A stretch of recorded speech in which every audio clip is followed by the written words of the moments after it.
Peace, DIEHARD. Just see what we got going on here. How good is RJ Barrett? We're gonna talk about all about RJ Barrett and all these trade rumors out there. State. He needs to get a lot of stuff off his chest, but without besides State, we got Guard Up Knicks Podcast, Apollo Reed here, and we're just gonna get right into it, man. Knicks Podcast. Let's get busy.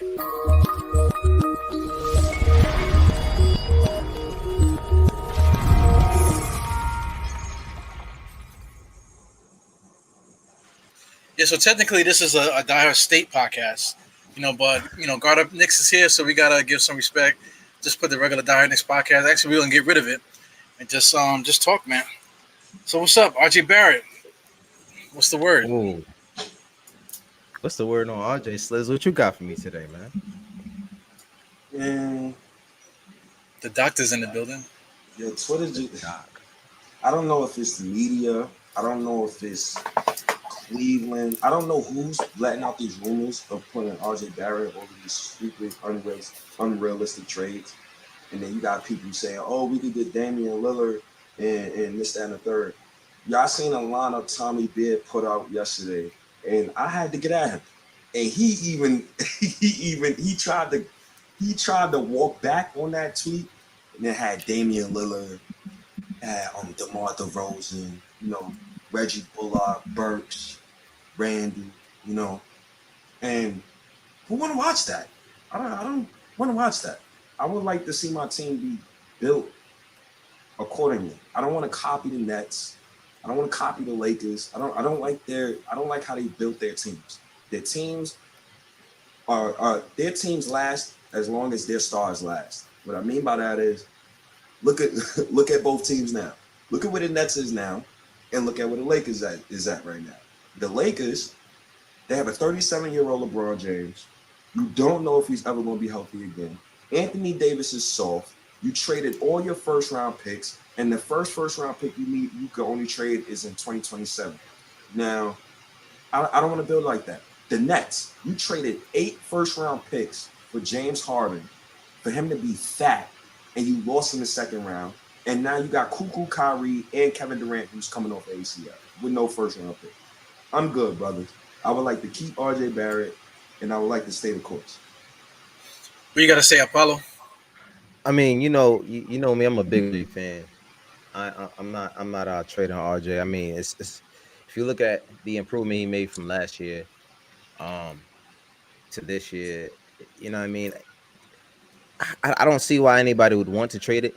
I question clearly, you know what I mean. I'm a realistic Apollo here. I question the how real this report is. You know what I mean? I'm gonna be honest with you. I don't think Damian Lillard will be traded unless he literally demands it, and I don't see that happening just yet. And until that happens, I really can't put too much stake into it. But I'm not mad at the Damian Lillard trade. But as far as RJ Barrett, I'm completely confident in his trajectory. I think he's going to be a great player.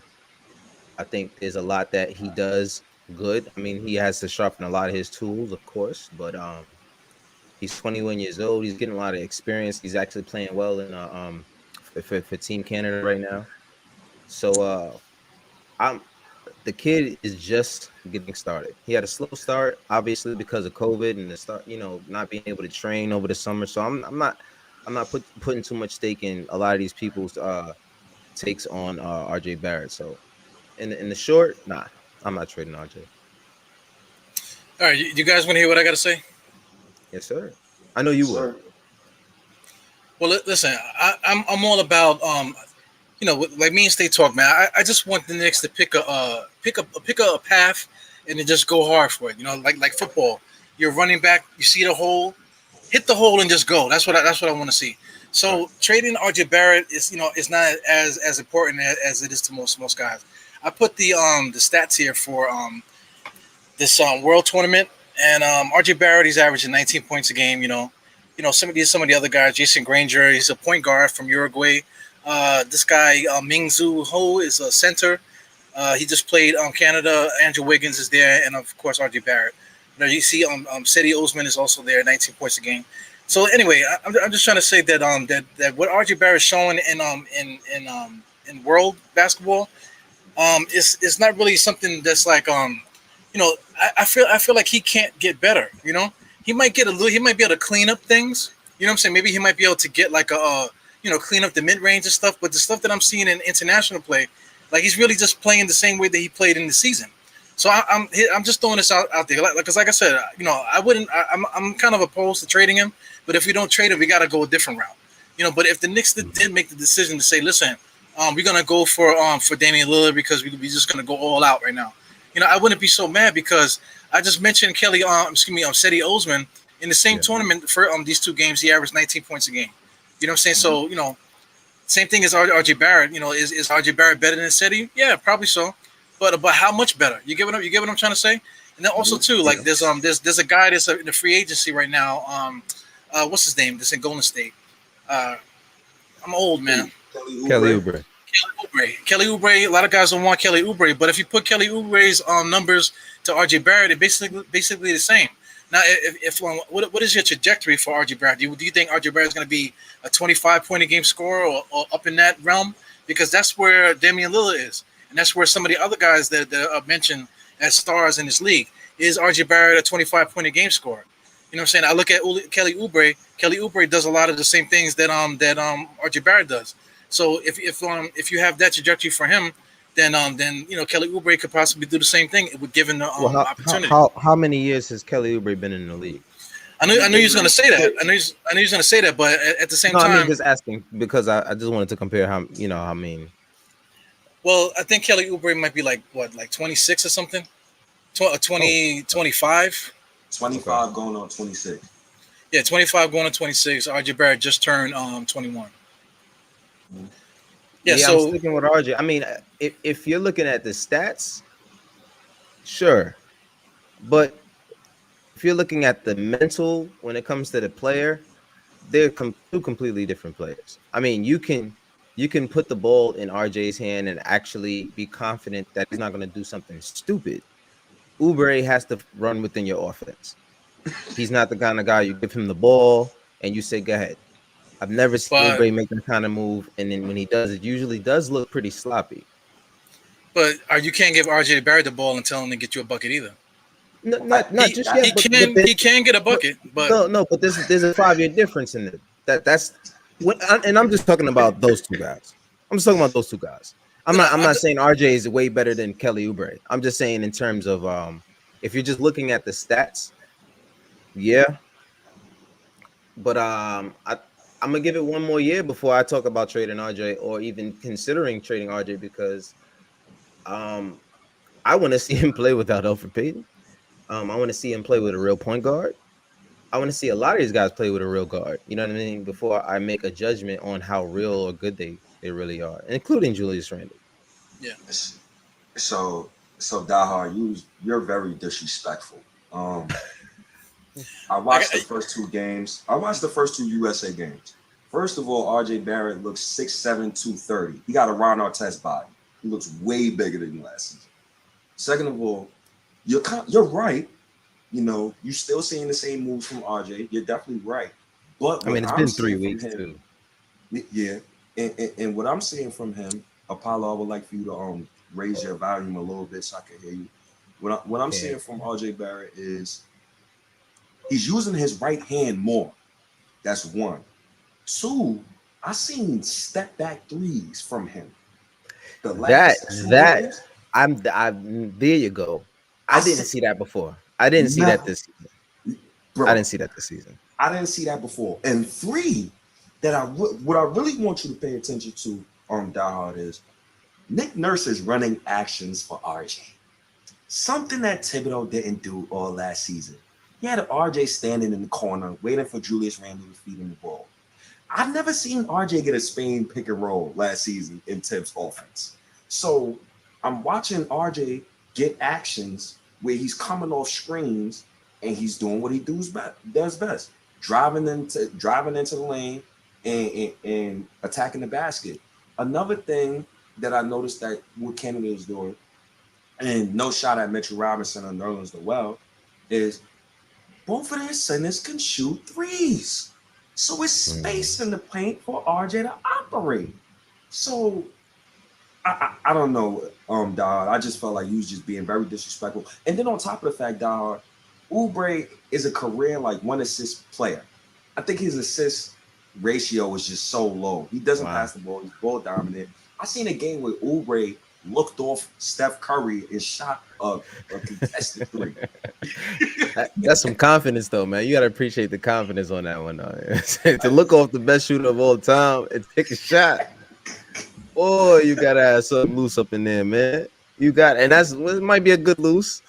Never know, might be a good screw loose. But listen, and this is not the bash Kelly Oubre. That's kind of not what I want to do. Is RJ untradeable to on the grand scheme of things? If you're not just the Knicks franchise, if RJ was on your team, is he an untradeable player?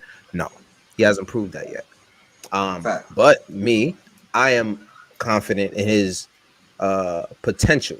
You know what I mean? And as much as we don't like RJ, he's put up better numbers in the second year than he's actually close with in terms of stats and the amount of points and rebounds and assists that he's put up at his age. There's only a few other greats like Tracy McGrady, Kobe Bryant, LeBron James, names like that have done that. And that's what I'm looking at. If we're looking at the flashiness, like, Paul George looks like he's better than Kawhi Leonard.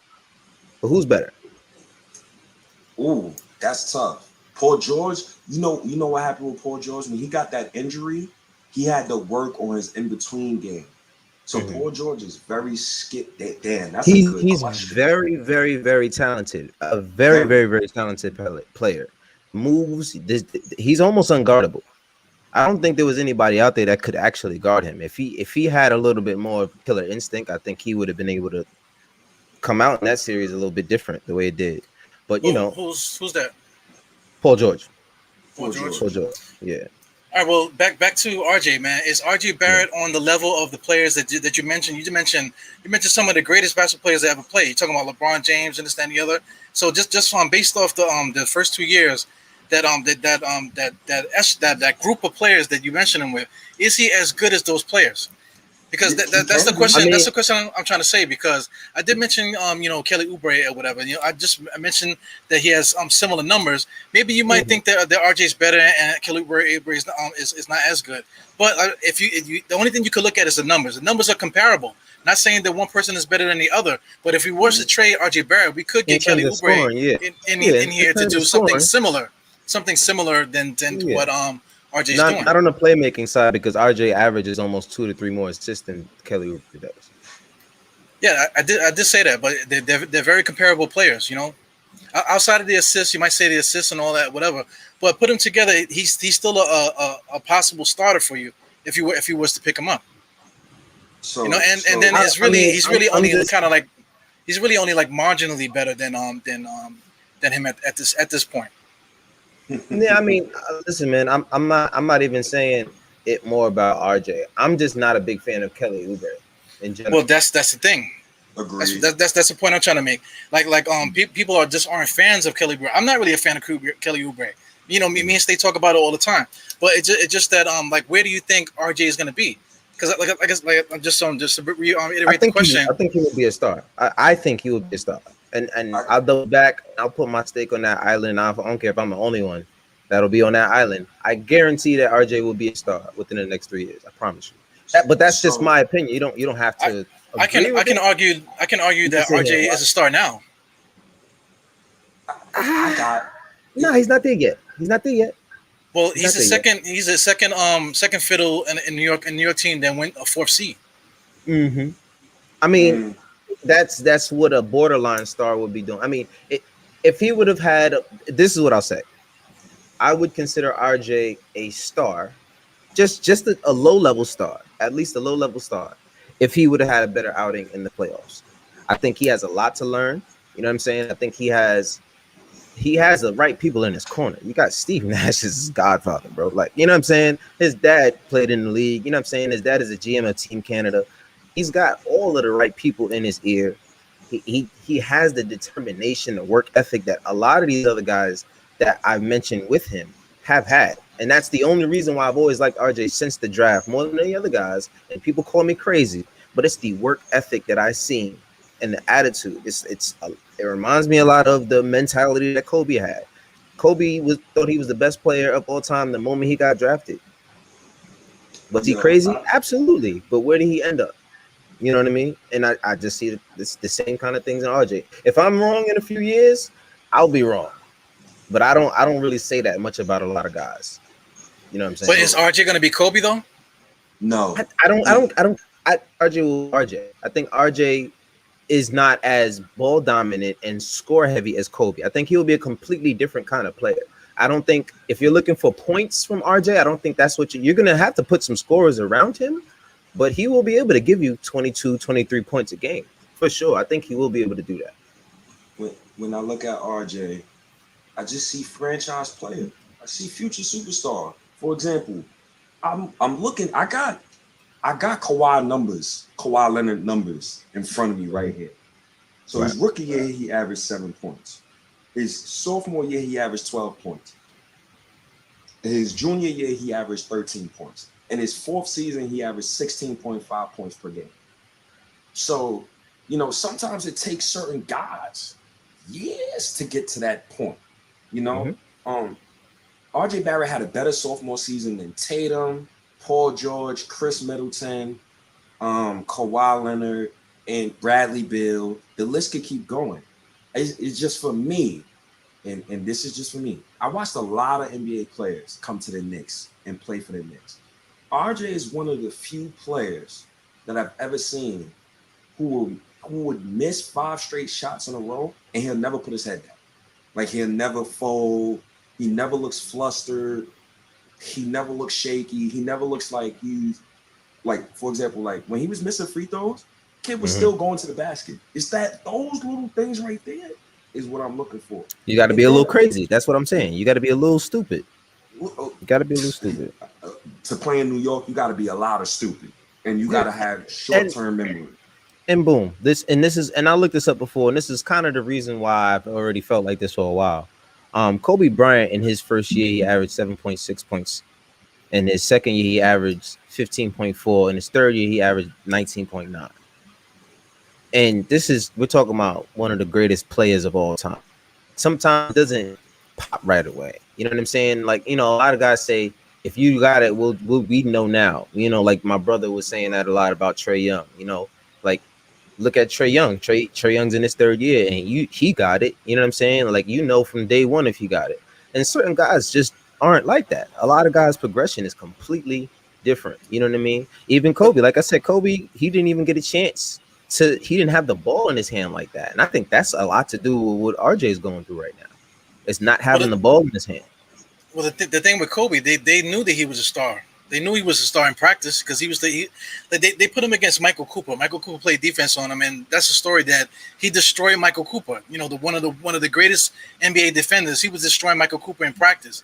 So it wasn't a factor that he wasn't ready to play or they didn't know. They knew he was going to be a star. But the thing was that he was just too immature, and a lot of things needed to be kind of figured out and about him because he was very arrogant.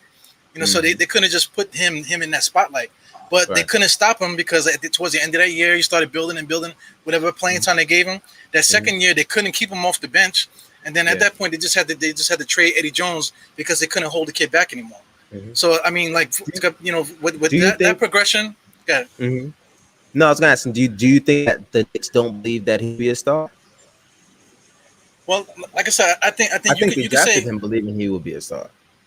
I think everybody drafted him thinking that he would be a star, and like I said, I think you could say he's a star now because he averaged 17 points a game. You know what I'm saying? Now I'm giving you guys devil's advocate. You're playing devil's advocate. Yeah. You know what I'm saying? I'm an RJ fan. I'm an RJ fan. You know what I'm saying? So I'm just playing the other side of the coin right now. Right. But I'm just trying to I put up our test stuff because everybody uses Kawhi Leonard and stuff like that. But this is what State said actually in the other podcast. He was saying Meta World Peace. He reminded him of what Meta World Peace in these World Games. Now I'm looking at Meta World Peace. His name was Ron Artest at the time. Just looking at the stats, the print is real small, but you're talking about 12 points a game when he first started, 11, 13. It took him a while to get to that 24 point mark. You know what I'm saying? Then he was able to get 18, 17, whatever. Same rebounds that RJ gets, maybe 6, 7. Just give me rebounds a game or whatever. But what sticks out to me is just that the fact that State said his name on Ron Artest, because when I look at RJ, I see Ron Artest. I can't get it out of my head now. You know what? You definitely fucked me up there because now I can't get it out of my head either. Yeah, because I mean the way that he drives with the strength, you know, to the basket, that's exactly what Ron Artest used to do. Ooh. Yeah. RJ really remind me. He give me Ron Artest, and just for some reason Brandon Roy. I don't know about y'all, but Brandon Roy is one of my favorite players growing up. Same here. One of the moves, That's the same here. Yeah, so one of Brandon Roy's favorite moves was the running jump hook, or it's like a running floater. And I see RJ use that a lot. And also with Brandon Roy is he's a power driver. He takes strong drives to the basket. He was never a guy with a quick first step, but he had a strong upper body, and he was a great shooter. And people told me RJ couldn't shoot last season, and then it looks like he's shooting 40% from the field. But you know, he just those two guys right there.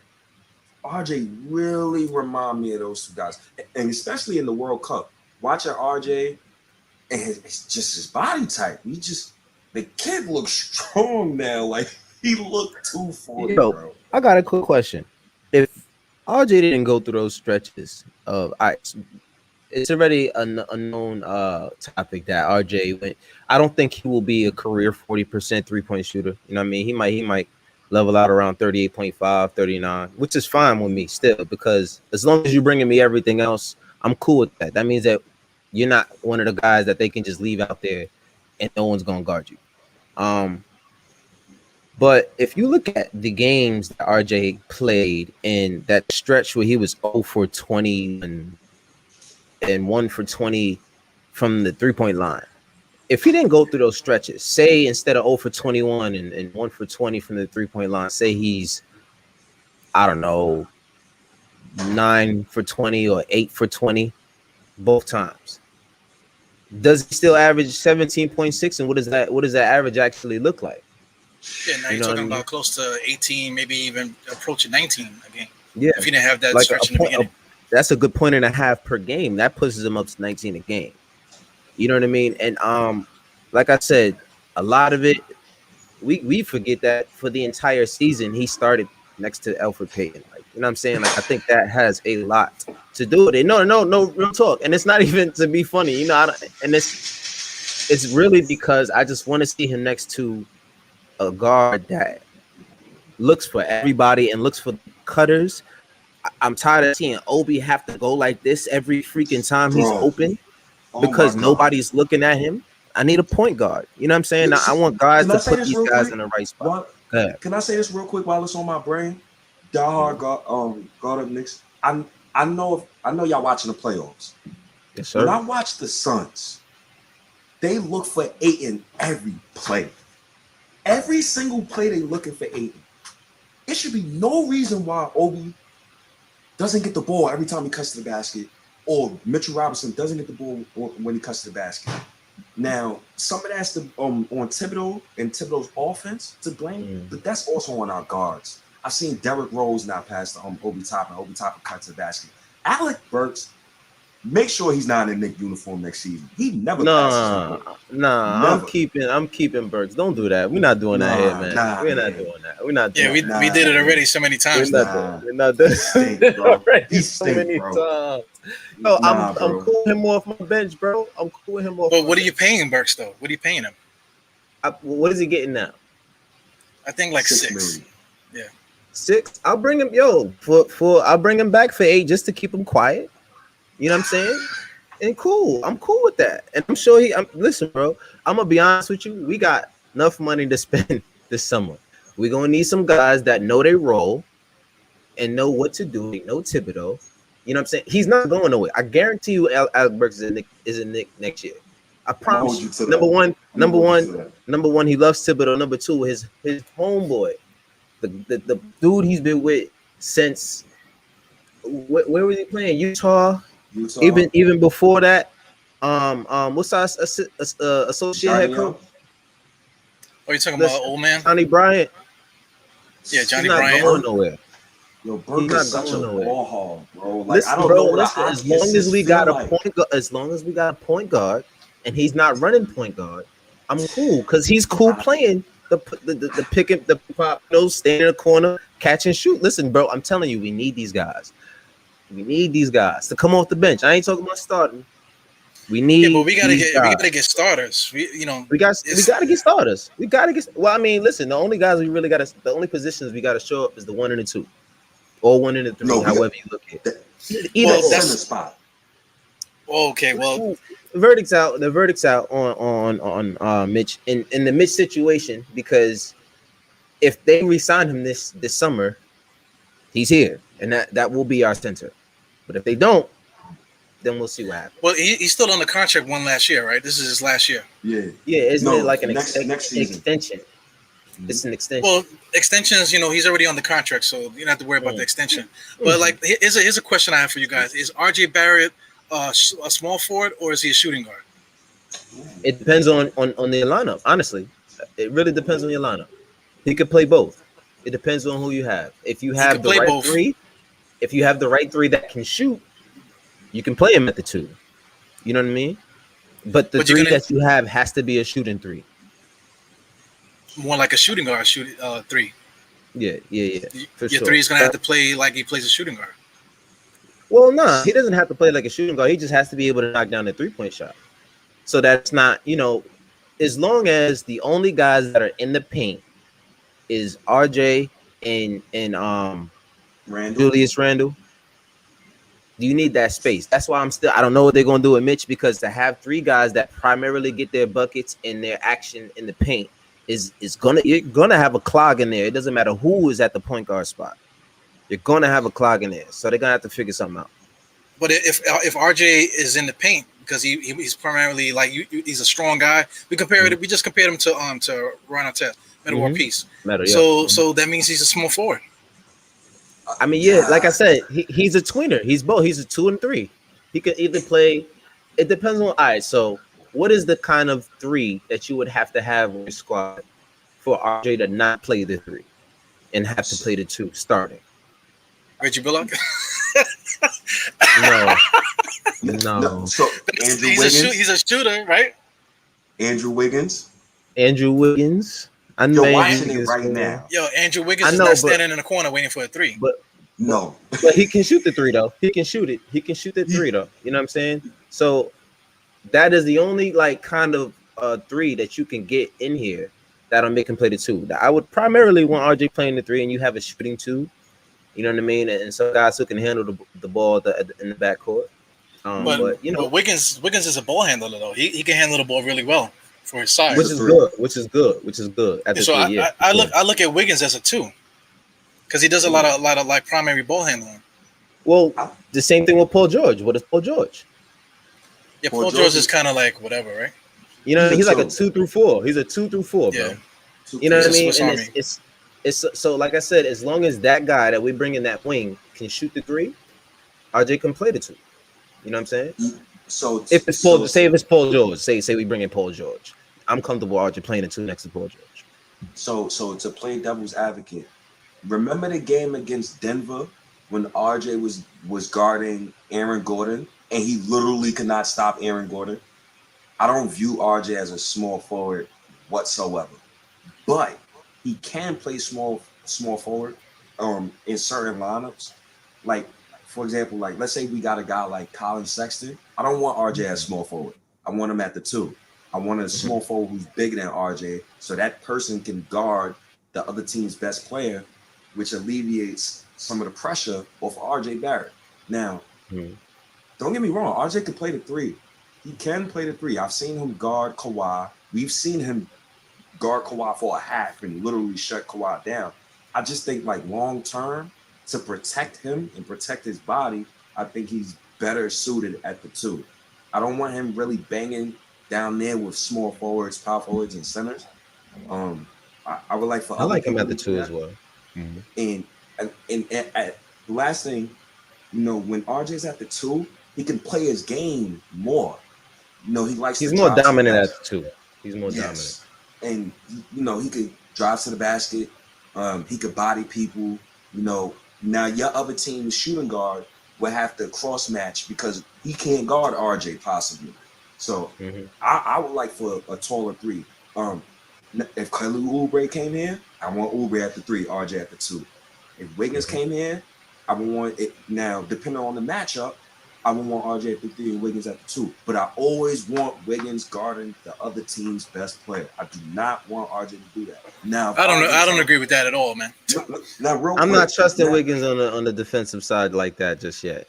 I disagree. If you go look at the to numbers, guard the best player, kind of defensive player. Go look at the numbers. I watched Golden State games. He guarded every team's best player, and he held everybody. You realize that they didn't make the playoffs. True, but I'm just saying. I'm just saying. Yo, not for nothing. RJ was guarding a lot of the guys too. You know, he was. But the thing about RJ is, I think he's strong enough to guard a lot of these guys. I just think RJ, he has to work on his footwork, which I think, like I said, it's been 3 weeks. Even the stuff that we're seeing in Team Canada right now, it hasn't been enough time for us to actually see him put work in. And you see a little bit. You see in a step back 3 and little stuff like that. But I think he has a long way to go. I think he's 2 months away from 2 to 3 months away from what we're really going to see. You know what I mean? We're really not going to see RJ play again until October after this. And I'm happy with that because you're giving him a ton of time to just work on. You know, RJ's a worker. You know, he's going to get in that gym and just hammer and nail until he fixes every kink in his armor, bro. I promise you. So that's why I'm like, yeah, I think we don't know what we're going to see out of RJ. Like I said, I don't know if he can play the 2 or 3 because he might become a little bit slim by then and get a little bit more athletic. I don't know. I'm just throwing it out there. I'm just saying that anything can happen from now to then. So I think the progress we'll see out of RJ, we'll see what happens. Yeah, I've been. What are you gonna say, Steve? Okay. No, I was gonna say, I liked what you just said, Apollo, and Dad. I want you to talk about this as well. When you put the ball in RJ's hands, he's kind of the de facto point guard. So, do you guys see any stretches where RJ can play the 1 next to 3 other wings and probably like a 4 playing the 5? Small ball? Not yet. Okay. Not yet. Okay. Not yet. I'm gonna say yeah. I'm not gonna say no. Like, you know what I mean? Shut it down. There has been plays where he has done it. It might not look good, but at least he has the experience to try. You know what I'm saying? A lot of these guys don't even get that. Like, you know, Kelly Oubre doesn't get the chance for people to say clear out. You know what I mean? But and that might hinder his growth in that arena. But you know, RJ at least has the chances to go in there and work at it. And then, you know, just like, you know, just the couple of game winners we see in him try to take and how bad it looked. If you don't think he's going back and watching film and knowing exactly, all right, now I know exactly what I need to work on to get to this spot in this time. That's the kind of worker he is. So the verdict is still out. Well, like when you say like point guard, like when you talk about point guard, you're talking about somebody that's going to make other guys better, run offense and do that type of thing. He's just not going to be doing that. He's going to be doing the same thing like guys that he's comparable to is going to do. Like say like a Kawhi. You know, Kawhi brings the ball up the ball of the court a lot. Doesn't mean he's a point guard. It just means that he has a skill to bring the ball up. Right. And then you can initiate offense through him, but he's not a point guard. You know what I'm saying? Like, I see potential for him to make his teams. No, I definitely think he makes his teams better, but I don't think he's someone you can trust at the point guard. Yeah, to be the primary ball handler and all that. Right. Do you guys remember at the start of his rookie year with David Fizdale? And Fizdale had him playing de facto point guard. Oh my God! Please, we're not going to talk about that. Oh my, that is so stressful, man. Hold on, Fizdale. He was an idiot coach, but he was on to something. And RJ was putting up numbers those first few games where he was putting RJ on ball. And then, shout out to the mastermind Fizdale. He was such a terrible coach for the mastermind. He had Randall playing point forward before Randall played real point forward this season. So you gotta give David Fizdale some type of credit. I'm gonna give him some credit, bro. I thank you for being a little stand-in until Tom Thibodeau got there. I appreciate it. That's really what he did. DieHard looks disgusted. I haven't looked at the comments yet, but I see guys are commenting. I'm just trying to keep focus on what you guys are saying, not too much what they're saying. But I kept putting this on the screen. I was trying to get it off, but it was freezing up the thing. But I wanted to talk about Danny Granger just to add to the Ron Artest thing, because Danny Granger, this is his stats. Danny Granger, 7 points in the beginning of his career, 13, 19. Then all of a sudden he went crazy and started getting 25, 24 points a game. So what sticks out for me is that who was his point guard? Because he was talking about like getting him a point guard. So for his 19 point a game season when he first started, this is Danny Granger. Okay. Yeah, so Danny Granger's kind of in the same kind of thing because he did play some shooting guard, but he was really a small forward more than the shooting guard. So I was just curious to find out who his point guard was, man. So when he got 19 points a game, Tinsley was his point guard. Mm-hmm. Who else was there playing point guard for him? Jamal Tinsley was dope. Tinsley was solid. Tinsley was nasty, man. He was nasty. he was nasty. That threw me back, man. Wow. Shout out to Mike Dunleavy also. Mike Dunleavy had 19 points a game that year too, with Tinsley as a point guard. Ooh, that's right. Oh my God. Yo, that's crazy. With Jermaine O'Neal, that's right. Danny. Well, some history too. Mike Dunleavy used to play for Nazareth in Brooklyn, and Jamal Tinsley used to play at Nazareth Park across the street. He used to play, so that's like a little bit of that's like a dark mirror type of thing. But anyway, I want to see the next season when he averaged 25 points a game. This season here, his point guard. Saying this particular page is a little slow for some reason, but his point guards was one of State's favorite guys, Jared Jack, and T.J. Ford. Wow, T.J. Ford. I used to kill with him in NCAA 2006. Lefty. Yeah, wow. He had like a crazy injury that messed him up. But Jared Jack, you know what I'm saying? So, it was like a point guard by commission kind of thing, and guys weren't, So, I mean, is point guard necessarily like the reason why guys, do better? If you get a point guard, are you gonna? Does the point guard automatically make you better if you have a good point guard? Because we went from a pass heavy guy in Tinsley to Jared Jack was like, everybody has their opinion about him, and then T.J. Ford, he kind of was like, he had his moments in the NBA too. So it depends on the players on your roster. I like that model. Matter of fact, that point guard by committee. Every point guard you put on the floor brings you something different. I like that. Jamal Tinsley, T.J. Ford. It's kind of cool. But we have Thibodeau as the coach. I'm gonna tell y'all a move Thibodeau did while he was with the Timberwolves. So everybody talks about Lonzo Ball, right? Ricky Rubio. Y'all remember what Tibbs did to Ricky Rubio when he was in Minnesota? He traded Ricky Rubio for Jeff Teague.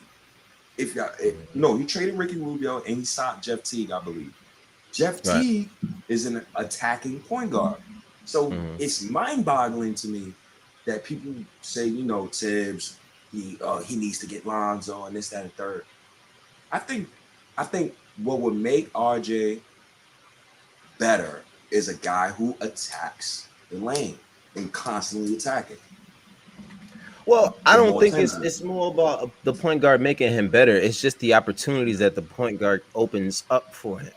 You know what I mean? I don't think there's like a guy that's gonna say, all right, well, now he should get better now because he's playing next to him. Like, how much better RJ gets is based off how much work he puts in the offseason. And you can put Chris Paul next to him. If he's not putting in work in the offseason, he's gonna be trash. You know what I mean? So it doesn't matter the point guard that's next to you if you're not putting the work in. You have to put yourself in work to put yourself in position to be ready for whatever opportunity that the point guard can kick it out or the center can kick it out. You know what I mean? Like, you just got to get better all around. Like, it's not based on a point guard, but you shouldn't have a point guard out there that's a net negative. That's huge on your team. Yeah, You that's know like what an I mean? understatement for us. Yeah. Like, a net negative point guard is just not going to help. You know what I mean? The fact that we made the playoffs with a net negative point guard at the helm. You know what I'm saying? I thank God for Derrick Rose, but listen, I'm gonna be honest with you. I'm just excited. You seen the clips of Luka Vildoza. He's looking good out there. It's stayed out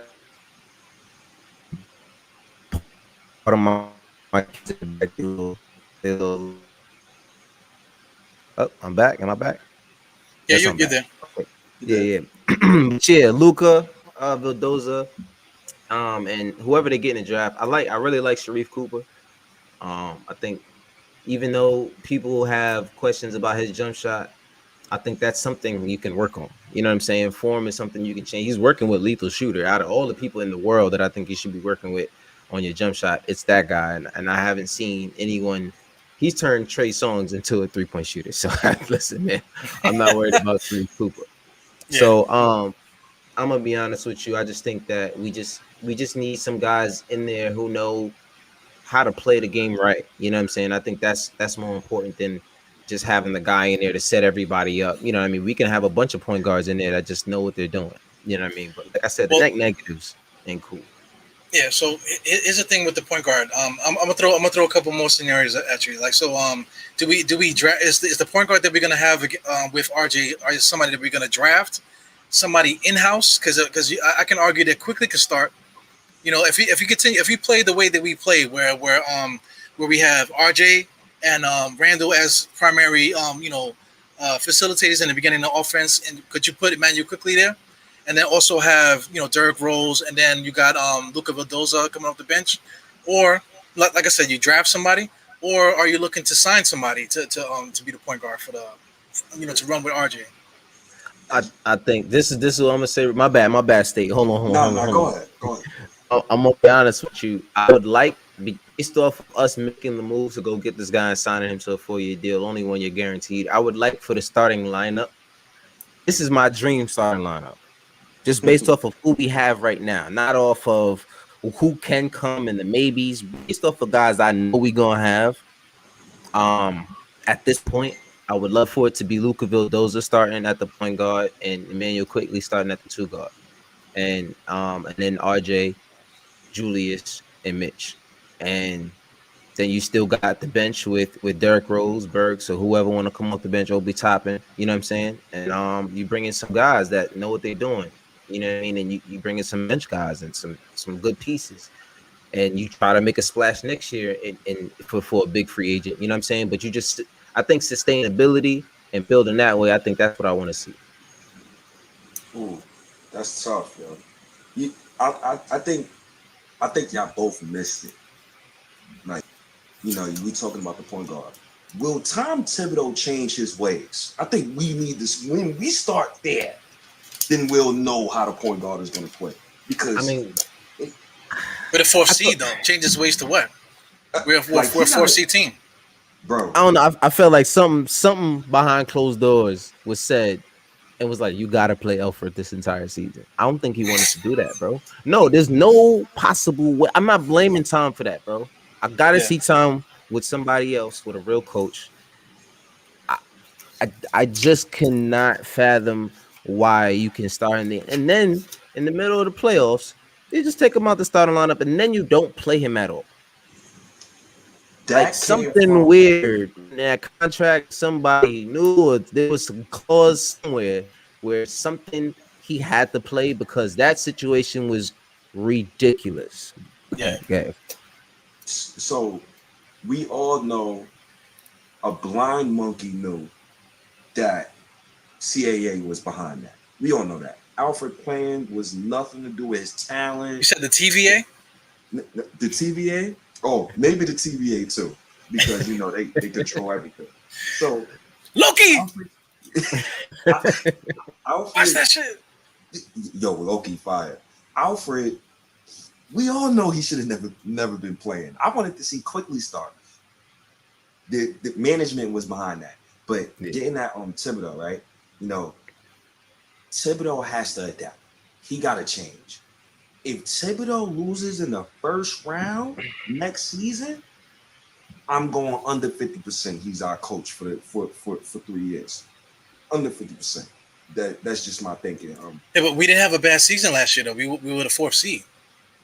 We was the 4th seed. Now, use context. We was the 4th seed. 2K fans in the stands. 72-game season. We had an 8-month head start in front of all of the other teams. A lot of those games that we won, the team's best players was hurt. And that 9-game winning streak came through when we traded for Derrick Rose. And at the time that we did trade for Derrick Rose, we was under 500. So we was really, really, really, really lucky. Like, really lucky. 72 games lucky, though? I'm going to step in. First half, I would say there was a lot of luck. I think because of the luck that we had and the wins that we built up in the first half and then getting Derrick Rose, that gave us the chemistry to be good enough for the rest of the season. But I do think there was a little bit of luck in the beginning with guys being hurt and certain guys being out. And there were games where we beat the Bucks because Giannis and Chris Middleton didn't play. You know what I'm saying? Stuff like that. But you know what I mean? I'll take it now. I personally think, are we gonna just catapult to the 3rd seed? Like, I don't know, because I'm not gonna sit here and say that the Celtics aren't gonna be who they're supposed to be next year. I'm not gonna say that even Toronto or the Hawks is definitely not gonna be. The Hawks who they are right now. You know what I'm saying? So that kind of does push us down. We might be around 6, but that doesn't mean it's a not successful season. You know what I'm saying? Yeah, I think that we can still get more wins and still end up in like the 6th seed, 5th seed. Well, we established ourselves to be in that realm between the 4th, 5th, 6th, around there. We established ourselves as a winning franchise. So I think Tom Thibodeau, him being here, he's gonna keep us around there. But I just want State to give us that point guard thing. How would you want the point guard situation to be for next year? I gotta see the Olympics first. I gotta see Luka Vildoza in actual competition, and then I gotta see RJ Barrett. I know Thibodeau is never gonna start a rookie point guard, like, ever, because he didn't start Quickly last season over Alfred Payton, even though Quickly literally outplayed Alfred Payton every game. So I don't see that happen. I don't see now. Somebody said this to me earlier, and I want to throw this at y'all. Right? We all agree that Derrick Rose is not a starting point guard anymore. But I hear people saying they want to give Kyle Lowry, 35-year-old, 2 years, $70 million contract. You want to give Chris Paul? We know Chris Paul's not leaving the Suns. So I don't even want to talk about Chris Paul because he ain't leaving the Suns. Now Mike Conley. People want to give him the same type of contract. But do I see it shaking out? Do I see Luka Vildoza getting real minutes next season as of right now? No, I don't see it. Do I see us giving a point guard, next season real minutes like a rookie point guard? No, I don't see it because that guy, he's not going to play over Quickly. He's not going to play over Rose. He's not going to play on Vildoza. So you already know this is how it goes. So I see us getting either a vet or I see us really making a trade for a guy like Sexton or a guy like SGA, whatever young guard within these next 4 weeks. Say, yo, I want to leave, or their contract situation is messed up. The Knicks is gonna pounce. So I don't even expect for those 2 first-round picks to come through that door, bro. I'm gonna be honest, bro. I think the Knicks got a deal for SGA in their back pocket, and I wouldn't be surprised if it includes first round picks, either Obi or Quickly. I'm with it. I'm with it. I'm with it too. And I'm with it too. I'm sorry. Yeah, I'm with it. You know what I'm Yeah, saying? Because they trying to stack them picks up. They pick. Yeah, I don't know what the hell they're trying to do. They're trying to get lightning in the bottle like they did with Durant and those guys. They're trying to repeat the history. They're gonna be like, one of these guys gonna get it. Like, We gonna get it this time. Kiss the dice for me, baby. Yeah, they gonna try. They you gonna know, keep trying, bro. Jesus Christ. They gonna keep going. I'm telling you, bro. I'm telling you. All right, bro. so But Apollo, you say basically stand pat. Hopefully, the guys that we have will do the job, right? For the most I part. mean, no. I do think that our point guard will be someone that we sign in free agency for sure. Okay. I'll start on point guard, yeah, because I know that they want to contend. I know that they're not going to sit here and wait for a point guard to grow. I'm not saying that they won't draft one. They can still draft a point guard and sign one. You know what I mean? But they might also sign. I think a need for them is also a wing. So we'll see. But they might be looking for that wing in the draft. So you never know. You never know. Yeah. But I'm going with a veteran at the point guard. Yeah, I was kind of leading into that because Tom Thibodeau, they almost didn't even ask him, but he was like, "Yo, we're looking for wings. We're looking for wings." You know what I'm saying? You would think he was looking for a wing stop or something like that. You know what I'm saying? He was like, "We're looking for wings. We're looking for wings." You know what I'm saying? So I think that's where the money's gonna go really, and that's where whatever we draft, if we do draft, or everything that we do is gonna be centered around getting a wing, whatever that means. You know what I'm saying? So I think that's where the money's gonna go. But you say point guard, so like give me some names. Like who do you think that the Knicks should try to go for? Or who would you like at the point guard position? Yeah, I'm gonna say a name, and a lot of people don't like when I say it, but I don't care because I'm a basketball fan, and I know he's talked a lot of trash about us in the past. But Spencer Dinwiddie is the guy that I'm going for because he's cheap. And he could ball, and we don't need a star necessarily at the point guard position. We just need someone who can ball and do everything that a guard can do. I don't think there's anything he does bad. You know what I'm saying? He might not be the greatest three-point shooter, but he's not Elfrid Payton. He's in the 30s. He's not somebody you're gonna leave wide open. He's somebody who clearly is in offseason. He's got something to prove. You know what I mean? That's why he opted out. He's got something to prove. He don't want to sit there and be. He knows he was a starting point guard on a playoff team before. So wasn't he the starting point guard before Kyrie Irving and Durant went there? Yeah, D'Lo. No, he was the starting point guard. D'Lo got hurt. D'Lo. That's right. D'Lo got hurt. He was the starting point guard, and then he got hurt, and then that's when D'Lo became an all-star. Right. So I mean, listen, bro. I think. It's either him. It's a lot of guys that I don't want to really mention. Like I'm not going to mention Kyle Lowry. I know a lot of people like Lonzo, but his driving, his tendency to drive is low, and his percentage around the rim is low. I'm not excited about that. I love everything else, though. But there's just things that scare me about Lonzo. Yo, State. I gotta interrupt, man. This is Bradley Dressler. He's the editor-in-chief of Daily Knicks. That's the guy that you're always telling him to shut the fuck up and all this other stuff about his trades and stuff. Don't ever take it personal, bro. Yo. You see what he said? Yo, tell your boy State, yo. He's cool. I actually had him on the podcast.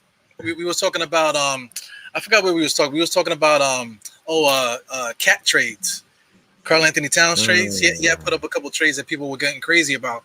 But I was going to talk about it. So I said, might as well let me get him on the show. So Bradley, we got to do it again, man. I would love to get you on, especially if I got State. So you guys could get in the room together and just slow dance. State be coming on with his pants on fire on Twitter, bro. He'd be like, "What?" Nah, dudes is disrespectful when it comes to RJ and them kids, bro. I gotta defend them dudes, bro. I got to, bro. I go on Twitter. He be like, first thing I see when I wake up, y'all trying to trade RJ Barrett. Get the F off my Twitter. I be like, yo, he be having me dying, bro. He don't like bite no words, man. He go straight to the point. You know what? Straight off the bat, fuck you. You know what I'm saying? Fuck you and everything that you're saying on my page, Can I answer Bradley real quick? So I see he put Davion Mitchell. First of all, Derrick Rose would never start, ever. Like I don't ever want him starting. He needs to be off the bench. Now, as far as Davion Mitchell's concerned, I like Davion Mitchell. He's cool. but he's 6 foot, 6 feet. I believe he measured about 6'1" at the combine, and he's 22. I just watched this draft Obi, and Obi is 23, averaging 4 points. I don't want to go through that again. I'm good. I'm good. Let IQ rock. Tibbs is going to make Devion Mitchell situational, and then people going to be calling for Tibbs' head. So I'm be real.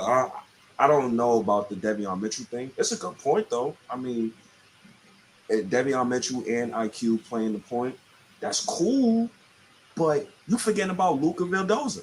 Leon Rose ain't letting his guy eat. Leon Rose is not letting a free agent come in here and play over his guy. You know, I really like the idea of Quickly, man. You know, because Quickly in the beginning of that was it like preseason? It was a preseason game when he came in and he had that game. He actually was playing point. He was talking to the refs. He was directing traffic and stuff that you don't see rookies do. So that's why he got the playing time, because he was showing like attributes that veteran guys don't do. You know what I'm saying? So that's why he got the thing. So I'm looking at a guy like that he did that from day one. So what's he going to do in year two? Like we think RJ Barrett's going to be this guy or whatever. But what about Quickly? People just assume that, he's just going to be Lou Williams for his career. You can't dismiss a guy. It's only his first year. You know, just like, you know, I'm trying to play the devil's advocate thing with RJ, but you can't dismiss what RJ Barrett is doing. RJ Barrett is a good player. You know, so if you can't dismiss RJ, you can't dismiss Quickly. So you know, if we get to the point where y'all dismissed him when I brought up SGA though. SGA, he's from Canada. He's from Canada. Yo, Apollo. SGA, I watched the game. I watched the game they played us, bro. Bro, he was running circles around RJ, bro. He's really good. He's really good. That dude is nasty, bro. But I mean, how will we get a guy like that? We can't trade pick 19 and 21. Say, hey, give me SGA, and they'll be like, oh, take him. Like, just give me more draft picks. You can have the 19, 21, 32. What's the other one we have? 50 something. I don't even care what it is. You can have it.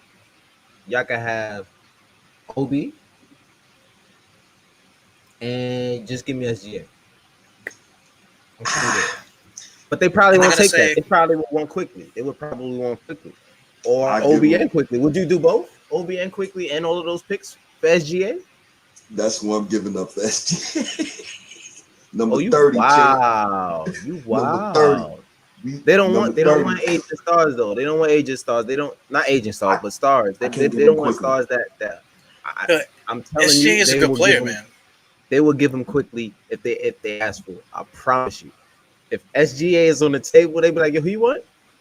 Wait, tell him pack it up. That is SGA. It's tough, man. Definitely tough. Mm-hmm. SGA is real, bro. Yo, speaking of tough, man, I got to do it before we get up out of here. But State already know what I'm gonna do. So we got to play it just so people could feel the energy, you know. So as you can see on the screen here, this is the magical place that is State of the New York Knicks Podcast Twitter feed, and right here is the pinned tweet. You know what I'm saying? Is that let me get back into it again to make sure that the audio is playing. Let me make sure this audio is playing correctly here. But we got to get into it. People got to feel the energy. Yeah, man. Because State don't hold no punches. I see him cursing guys out so much, man. I sometimes I got to put the phone away because he's like you know, so crazy with it. But bro, I don't be trying to be rude, bro. But you know, everybody on Twitter is Professor X, bro. I wouldn't trade him for Jesus. I wouldn't trade him to you, boy. Let me get it from the beginning. But I'm gonna need you to shut the fuck up. One. Yeah. Two. I wouldn't trade RJ Barrett for God. So why am I trading him for Donovan Mitchell? That's 2. 3. If I see another RJ Barrett trade under my tweets with your name on it, I'm gonna block you, brother. That's what I'm doing. I'm not entertaining no RJ Barrett trade. I wouldn't trade RJ Barrett for the Pilgrims. I wouldn't trade him for God. I wouldn't trade him for Jesus. I wouldn't trade him for my parents. Damn, I wouldn't trade him for nobody. My girlfriend, she's going in the bin. Damn. Yeah. I was over. No disrespect to you. I gotta hear that again. But I'm in. But damn, your girlfriend They gotta all go gotta there. go, I know. bro. Mother's Day, you was going crazy too, man. So I don't know how you walking still, man. Walking the streets. But another reason why people don't talk about this enough, though, right? Another reason why I deem RJ Barrett untradeable, because it's never about the now. It's always about the future for me. RJ Barrett is 21, right? Jason Tatum, somebody needs to fact check me on this, and I'm going to fact check myself just in case. But Jason Tatum is 23. And that man, he's 23 years old. So is he ready for a championship yet? No. RJ's 21. He's not ready yet. So realistically, I'm looking at when RJ turns 24. That is 3 years from now. 2024, 2025. Now in 2025, in 2026, in 2027, things get interesting. Donovan Mitchell his contract is up. Luka Doncic, we all know he's signing the Supermax. His contract is coming up. You already heard the rumblings about Zion Williamson and him in New Orleans. Now, y'all mean to tell me that if RJ Barrett becomes a superstar, just a superstar or an all-star in New York City, and people have seen him play there for 4 to 5 years, same management, they treating RJ correctly. RJ, his peers is the younger guys. Y'all don't think we can build a super team with RJ as one of the pieces with that team? So I'm just holding out hope for that. And I know it's going to happen. I just don't know what year it's going to happen. But somebody's going to join RJ Barrett. And if we trade him now, all the players that we traded him for, the Damian Lillards and those guys, they're going to be out the league by the time RJ gets in his prime. They're going to be old. So I'm staying with the course, and I will die on the RJ Barrett hill. I'll die on it by myself or with Apollo or with whoever else want to call RJ a star or superstar. I'm calling him a Hall of Famer. I'm going to a level above. I want a Hall of Famer. So that's just me. Who's going to make us a super team, though? We got RJ Barrett, but who's the other four guys? I mean, go ahead, Apollo. I think that's a long-ended answer because it takes a lot of moves. It's gonna take a lot of moves. Because in terms of the super team, if Julius Randle's your second best player, that's not a super team. You know what I'm saying? Because a super team is a team of superstars. So I don't know if once RJ is, say in 4 years, RJ is a superstar. I don't know who actually, say it's Zion and Donovan Mitchell at that point. You know what I'm saying? Can they win a championship? Donovan Mitchell, Zion, and RJ Barrett? Are you kidding me? But I'm yeah. Listen, bro. I'm not gonna go there. But how we getting them? There. I'm not going. How free agency? It's free. It's all about signing them. That's it. Once you get, first of all, this is New York. We got the money. Oh my God, we got the money. If we already got RJ. Oh God, they're not worried about RJ. They kind of figured they got Zion. For some reason, I just feel like Zion's already. He's been in the bag since draft night. I don't think he's ever wanted to be there. Somebody told me that he's gonna want to go and play for home, and home would be the Hornets. I don't think that's something he really wants to do. The only other team or place that he spoke outwardly about was Madison Square Garden. So I kind of think that he's already in the bag. It's that third guy. You know what I'm saying? Which is kind of why I don't want to trade RJ. You trade RJ now, you can blow a chance of Zion and these other guys wanting to come here in a few years. Yo, Luka is not staying in Dallas, yo. After that Supermax, and that's 2027. So 2026. Luka is not staying in Dallas, bro. Depends on who goes. If Kawhi went over there, he'd stay. Because I heard about that. 2027, brother. Kawhi will be out the league. Or out his talking about 6 years in the future, bro. God damn. Yo, that's I'm so long. almost I'm going to be 40, thinking about bro. my 50th. Yeah, I'm going to be Word, thinking I'm about my almost about to 50th be 40. birthday. Yeah, chill. Yeah, I'm good on things. I'm going to have grandkids and all that by that time, bro. 2027. Good God. Oh, Bro, boy. we not winning no championship before RJ Barrett turns 25. Let's be realistic. We gotta be realistic. But We're if not you winning think no about it, championship. that's only 4 years. That's 2025. I know. And that's one of the years that I just said that I'm looking at. I'm targeting a great team. That's one of those years. Yeah, but listen. We RJ in that time frame, we're talking about we got to pay Rand. We got to figure out if we want to pay Randall. We got to figure out if we want to pay Mitch. We got to figure out how much you're going to pay RJ and all this different time. So, at what point during this time do we decide that today is the day? Can I give you a hot take? I'm scared. The hot take is I got a hot ref. Go ahead. I'm sorry. Go ahead.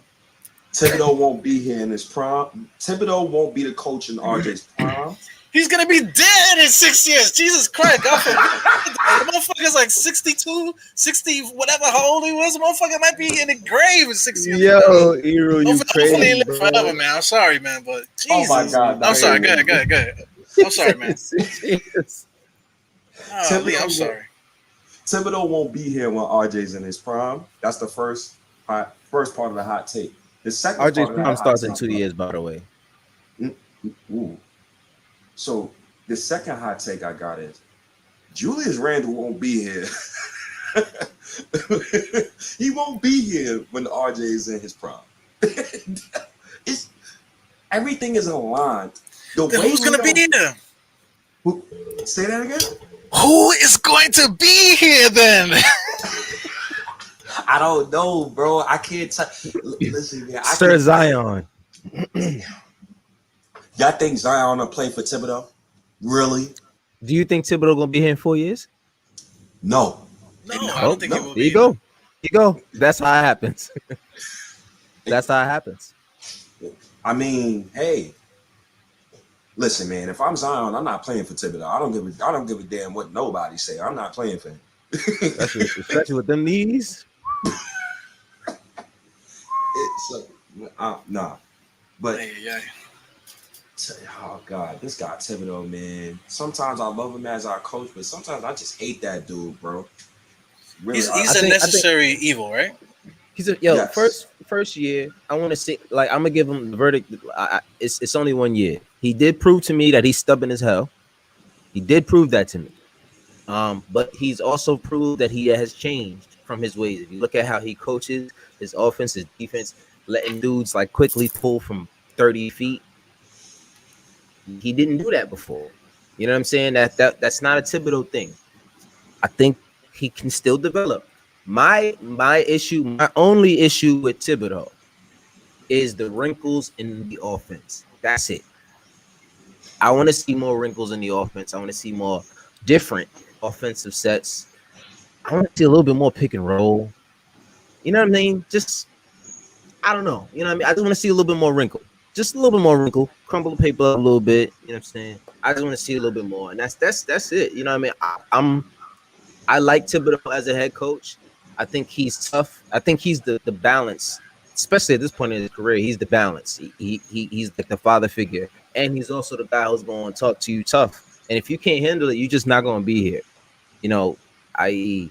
Austin Rivers. But you know what I'm saying? Like, it's just, you just won't be here if you can't handle it. You know what I mean? There's certain guys that just can handle the pressure and being coached by a certain guy a certain way. Like Julius Randle needed a coach like Thibodeau. We wouldn't have seen this Julius Randle if Tom Thibodeau wasn't there. Yeah, Julius Randle put in the work in the offseason for sure. But I think he had a certain amount of respect for Thibodeau that he was going to go out there and put even more out on the floor. So I don't want to disrespect Thibodeau in that frame, but I do think that Thibodeau needs to add a little bit more wrinkle on offense, and that's it. That's my only problem. And then his lines. He's a necessary evil though, because he's gonna get us to where we need to be at the moment, and then there's gonna be somebody. I'm guessing it's Johnny Bryant, because Johnny Bryant is like younger than all of us. I think. You know, he might be closer to. He's like 35. He's like 35. Yeah, that's pretty young, man. That's pretty young. Yeah, he's young. Yeah, he's Johnny a young dude still. Young dude. Let me see, Johnny Bryant. I know he's not 38. He's definitely like 35, 36. Nah, he's 35. Yep, 35 years old. Damn, man, that's a young brother, man. Well, So he'll be 36 in August, but he's still young. Yeah. So in the timeline when Tom Thibodeau starts to get off his contract, Johnny Bryant could bust right in there. He won't even be 40 yet. Yeah, that's 2-3 years, bro. Yeah. That's 2-3 years. That man will be like 38 years old as a heck. And I think he's had endorsements from Dame Lillard, and that's a lot of the reason why there's a heavy contingent of fans saying that there's a serious possibility of us getting Dame because of Johnny Bryant. I think that Portland has a lot to do with that. You know what I'm saying? They have a lot to do with that. And didn't he just sign a contract not too long ago? A hefty contract. Yes. Yeah, all of them did. Everybody did. Freaking Mitchell, Damian. What's the guy? Mitchell from Donovan Mitchell. Yeah, he just signed a contract too. So everybody's paid. So so that trade, the trade is the offseason. Getting him as a free agent won't happen until he's 33, 34. Do you want Dame then, or do you want to trade half of your assets for him? Like, I think it's a real thin line. Like, yeah, we can be successful, but it's a maybe, guys. Like, it's a real strong maybe. Yeah, but if you're talking about 6 years, like State said, that's a maybe. No. You know what I'm saying? That man is 37 years old at that point, and I ain't trading for him. Yeah. Or signing him. Wait, hold on. Can we stay on the Damian Lillard topic, please? Okay. I have his contract in front of me. So in 2021, 31 million. 2022 is 43 million. 2023 is 47 million. 2024 is 50 million. 2025 is $55 million. God damn, that's a lot of money. So Knicks fans want to trade my 21-year-old for a guy who's a decade older? Nah. Can't do it. He's literally a decade older than RJ. Literally. And I mean, if you and this is my thing. If we trade everything right now to get Damian Lillard and Julius Randle, and say you get another star that might want to come over here, and they don't win, now what? In 3 years, in 4 years, now what? You start over all over again, and you know what I mean? That's exactly what I don't want. We should not be starting over. We just got here. We just got to the point where we were trying to be like Denver. We're trying to be like the Warriors. All of these teams that stuck with the core that they drafted and just at least stick with one guy. You know what I mean? Just one. Give me one draft pick. You want 4? Gotta get. What do you mean? 4. Minimum, like your young core minimum gotta be 4 guys. No. I'm saying as the Knicks organization, commit to at least one guy. Oh. Because if you trade RJ, anybody's up for grabs. If you trade an RJ, anybody's up for grabs. Yeah. Right. That'll ruin the locker room. Yo, right. You could really ruin a locker room. There is no locker room. You traded everybody though. Yeah, exactly. There you go. You know what I'm saying? And once you trade RJ, it changes the outlook on the roster. Free agents gonna look at it differently. Like, yeah, I can go there and win, but after that's done, what are they really doing? They're not really building. But what's the end game though? The end game just to like build a beautiful garden and make sure that you can water the plants, or are you just trying to like win this championship? Because you could possibly do that. Say, okay, let's say if we burn that shit down and we got Dame here and Kawhi comes over, God forbid, and we still got Julius Randle here. See, Julius Randle, we got Kawhi. Let's say if we kept Mitch, we got Damian Lillard, and then let's say I don't know, so a veteran minimum kind of things. Now you go in for 2 years to go hard for the championship. You could possibly push it to get there. Listen, bro.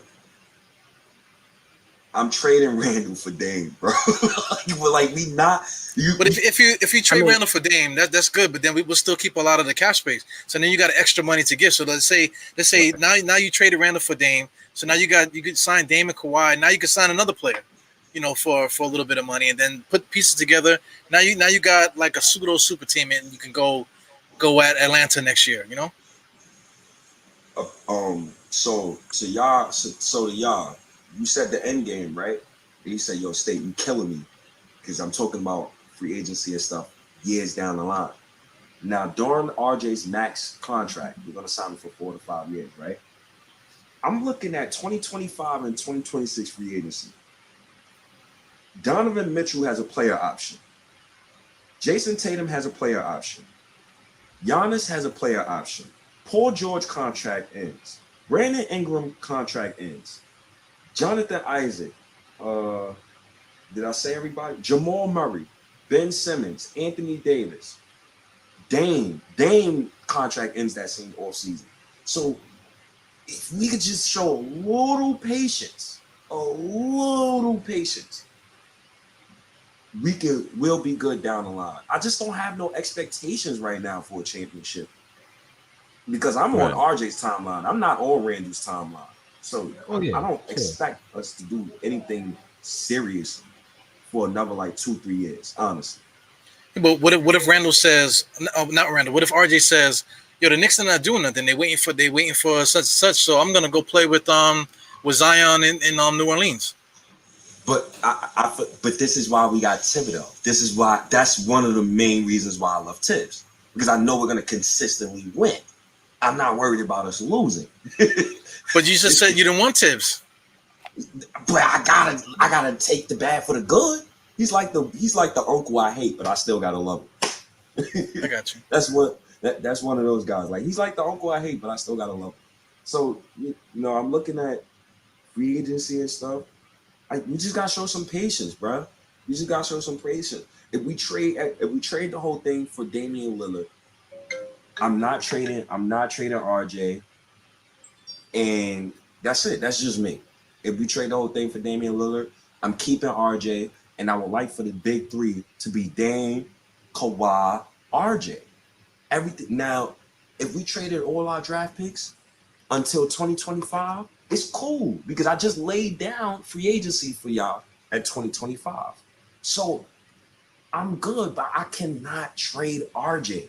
I just can't do it. I can't do it. I would trade every pick this decade unprotected for a player in order to just keep RJ. That's okay, how so real it is, yo. so you would trade Randall for Dame. I would give up Randall and a couple pieces for Dame. Then I would try to sign Kawhi Leonard. I'd keep RJ. So now I still got RJ on a rookie deal. So as Dame and Kawhi is getting older, RJ is still ascending. But now RJ's progress, his ascent now, damn, they just keep calling me. Now RJ's ascent, he could grow while the other guys is declining. Carmelo Anthony's coming back. I know he's gonna be back if we do that. So I would love that team. But if you go all in for Dame, you gotta go all in, man. You can't have ASS that deal, man. Gotta go. Yeah, what do you think about that, Apollo? Oh wait, you're muted. Hold up. Go ahead. Let me stop. If you're doing that trade and you trading for Damian Lillard and you're trading Julius Randle, so that means that you got Dame, RJ, and then you say go get Kawhi. If you get Kawhi, that would mean you're running your big rotation, your front court, I'm sorry, would be Obi and Mitch. Mitch will be gone. I think that will go in the trade. I think you would take back, and this is just a hypothetical. I think you would take Dame and Yusuf Nurkic in that deal, something like how Tommy Bear, because I got at Tommy Bear about it. But you would take Dame and Nurkic in that deal, and you would have to send Mitch. Damn, y'all. Probably Frank too, Mitch right? Quickly. Might have to sign and trade Frank. Yeah. Kevin Knox, 4 first-round picks. You will have to deal Mitch in that. do you think? What do you think, Apollo? It's I tough. mean, I'll be with that straight up like that. I'll be with it. If they I gonna mean, to take be honest Randall, with you, if they don't tell, if as long as you don't touch Quickly and RJ, It's some things you could. and But if you if deal we keep Randall, Obi, you deal Randall, you gotta keep Obi. yeah, you You can't have gotta keep both. Obi, you got to keep Obi. You got to keep Obi. So I mean, you got Dame, RJ, whoever at the 3, Obi, and then you said Nurkic at the 5. Yeah, If you Or- made that trade, yeah. and Yeah, who's running our 3? We'd have to get. I mean, and that's if Kawhi would come. But I mean, say Kawhi says no, who do we? That's important. The 3 is important because if you, I can't say that RJ, Dame, Obi, Mitch, or Obi and Nurkic is going to do it. Wanna laugh? I'm always ready That's to laugh, man. That's kind of. I'm re-signing Reggie Bullock. This trade. I would re-sign Reggie Bullock, or I would re-sign Frank, or one of them guys who don't Bro. need the ball and they can just defend, and that's your job. I see Bodega said how do Diallo at 3. I like that. But is like that Hami. winning? Is that winning the championship though? This No. is what I'm saying. Like, if we trading for Dame, I don't see any realm of possibility outside of striking. You know what I mean? Hitting lucky in free agency that we will have a team to actually win a championship. It would be nice to have Damian Lillard play here. It would be nice to see him scoring his bubble Dame thing and shoot from 40 feet. You know what I mean? Like, cool. I'm with that. But I only if it's going to bring me the same wins as this team that I just had last year. Nah, I'm not rocking. I'm not rocking because I gave up all my assets just to be just as good as I already was. You know what I mean? And we talk about the Melo trade all the time. Melo was 26 when he did that trade. Completely different case. Now, Dame is a different player, of course, but 31 years old. He's on the wrong side of 30 for you to be trading away all your future assets. You know what I mean?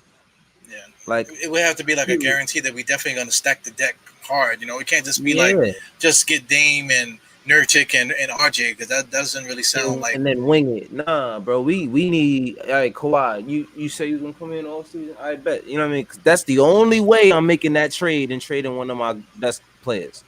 Yeah, That's a fact. You know, Melo coming through if we make that trade. That's God's he gift. got to go to Family Court though. That's why Family Court's right downtown. If he's in New York, then he can make the court dates and stuff. Yo, Eru, you wild, bro.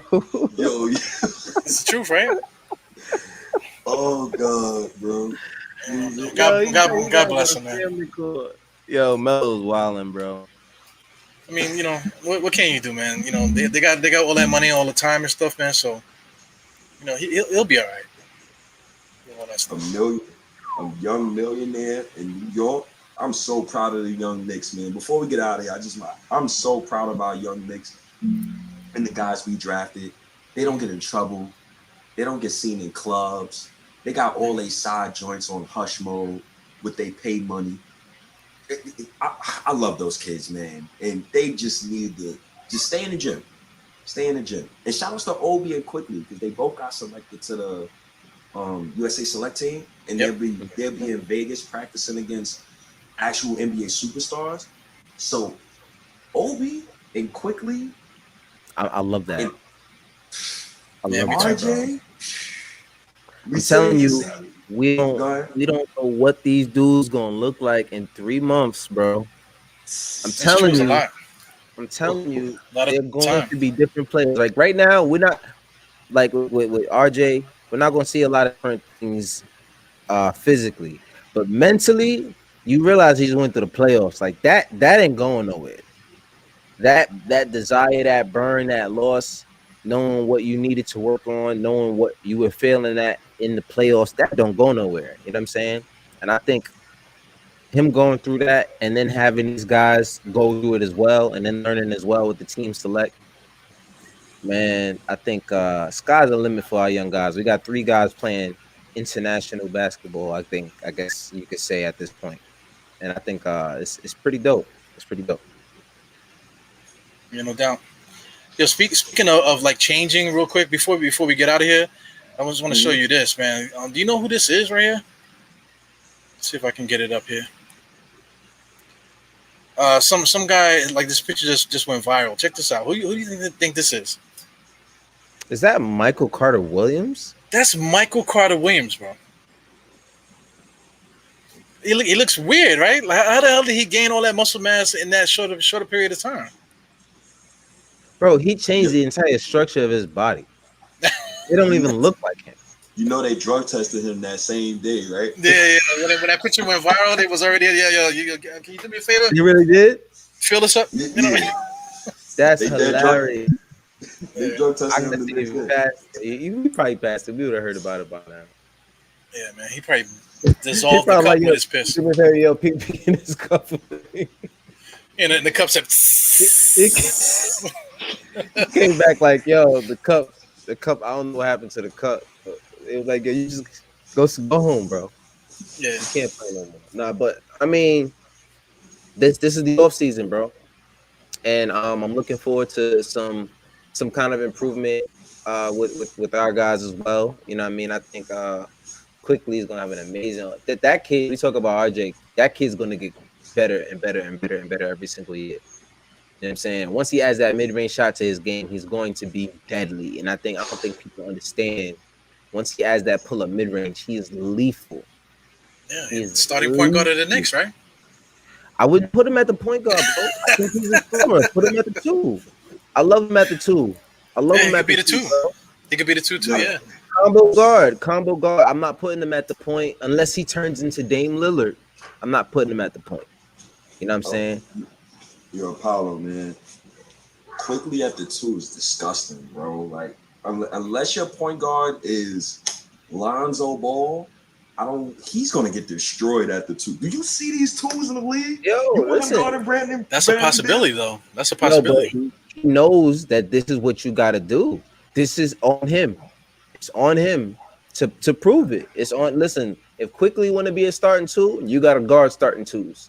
So that means getting that gym. That's it. Getting that gym, boy. That's it. You know what I mean? It's not just about hitting 3s. You got to guard starting 2s. And if you talk about point guards, you want him to guard starting point guards? No. I'd rather him guard. No, bro. I'm telling you, this dude's with too much hand. I'd rather somebody off ball, quickly running after them off ball. You know what I mean? Instead of having somebody like Chris Paul at him or somebody like Kyrie at him. You know what I mean? Like, I'll take him at the 2. I'd rather him at the 2. If he's gonna be starting at any point, and if you can't start him at the 1 or the 2, then he don't need to be on his team. These are the questions we need to be asking. Yeah, you know what I mean. All right, we covered a lot, man. I know. State. They're about to escort him out the building and shit. His phone's going off. I know they're looking for you. They asking me the question. We good. All right, what else can we touch on with this RJ Barrett stuff?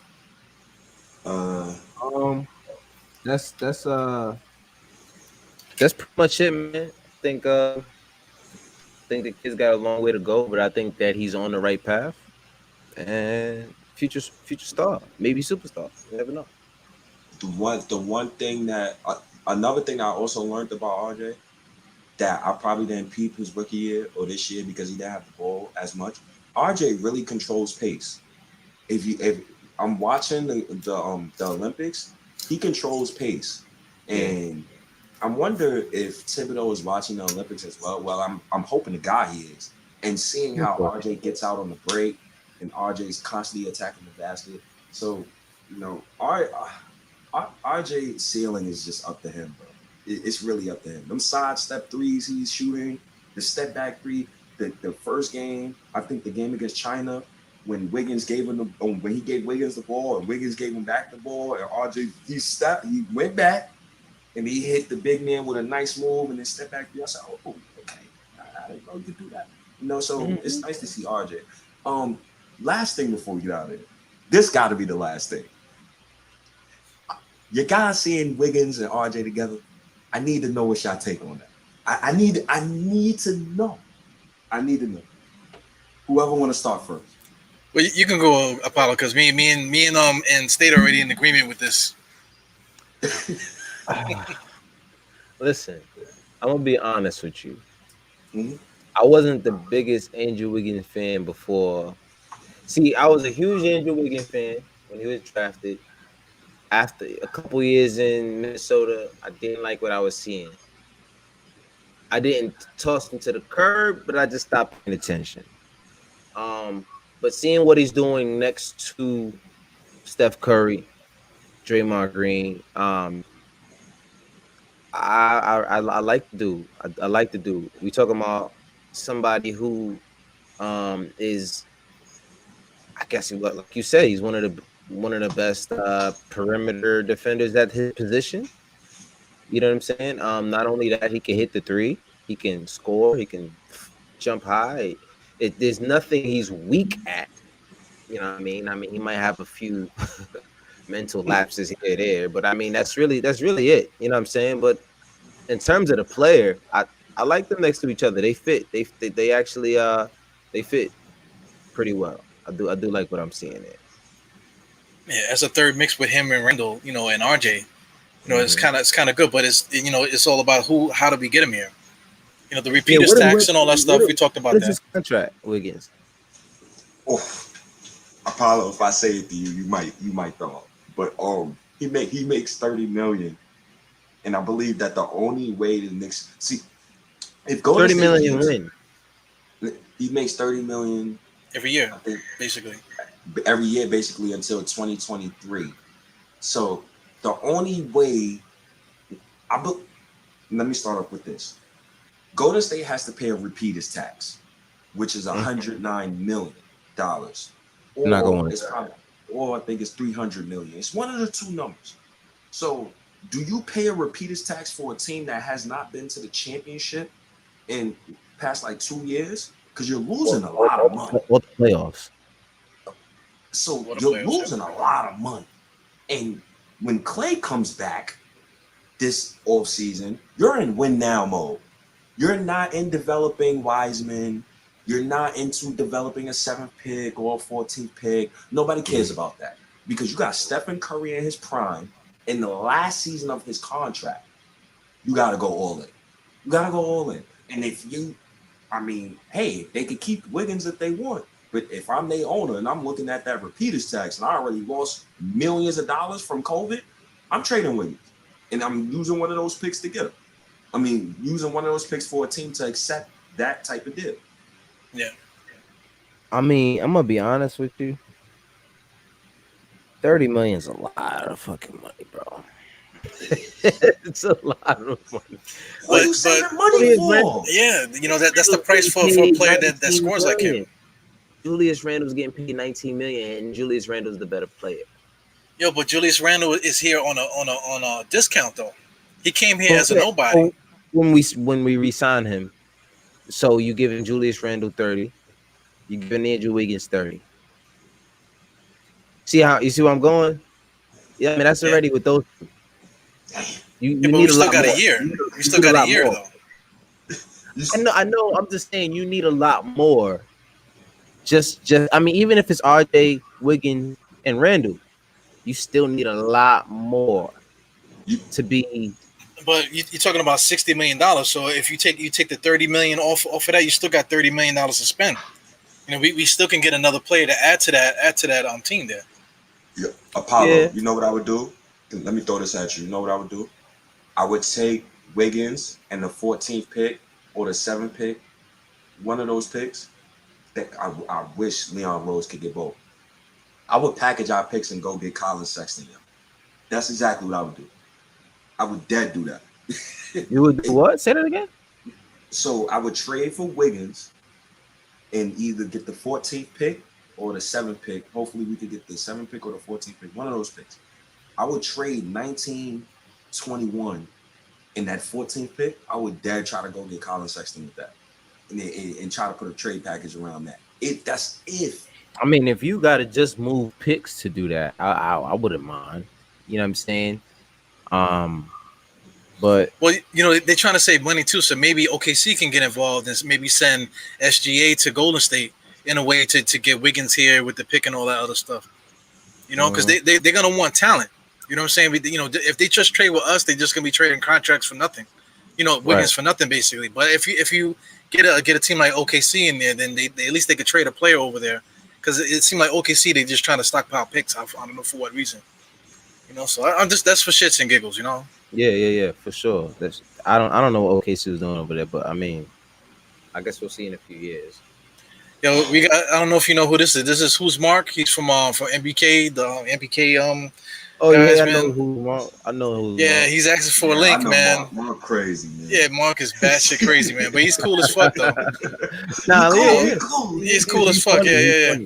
He's funny, We gotta get him in here, but we all kind of trying to wrap it up a little bit. So same thing like we told Evergreen the other day, man. Evergreen was on here trying to get in also because we was talking crazy, so he wanted to jump in. But we gotta make time for everybody and get everybody on the show, man, as the days go. I'm down, man. I'm here. I know. I took a little hiatus. You know what I'm saying? Stuff been going on and working on music and stuff. But yeah, I'm definitely back. You're my guys, man. Definitely, man. You definitely my guys. You say 2 minutes. you wanna close the show with fucking Who's Mark? Jesus. Yeah, right. Let him go on this 2 minute rant. Yeah. Oh my God. All right, listen, I'm gonna just put it straight up in the chat. All right, so this is for Who's Mark. He said 2 minutes. That sounds like me to my wife. Is just, baby, just 2 minutes. Give me 2 minutes. That sound like Bernie Mac. Let me bust a nut. Give me 2 minutes. Let me just bust a nut. I need 2 minutes. That's funny. Oh man, I can't wait to hear what the hell you got to say, man. That's funny. I'm gonna just give him the floor too. That'll be my first time being live with Mark. I used to watch him go on rants on MBK all the time. So. Yeah, his rants are epic. His Julius Randle rants. Yo, speaking of Julius Randle, don't say nothing about Kristaps, okay? While he's here, please don't say anything about Kristaps, okay? I know his love with Kristaps Porzingis. Oh my God! Look at this. You see him? All right, guys. All right, let's all be quiet and let's give him the proper form here. This is Who's Mark from Parts Unknown. What's up, Mark? Man, how's it going? What's going on, DIEHARD? State, what up, man? Chilling. What's good? I seen your little rant on the internet. State going crazy. Your drink circulating. I'm not trading RJ for nothing. I like that. What's going on, State? We let you get the floor. The floor. Yeah, is you yours. got the floor. The floor is yours, man. All right, so.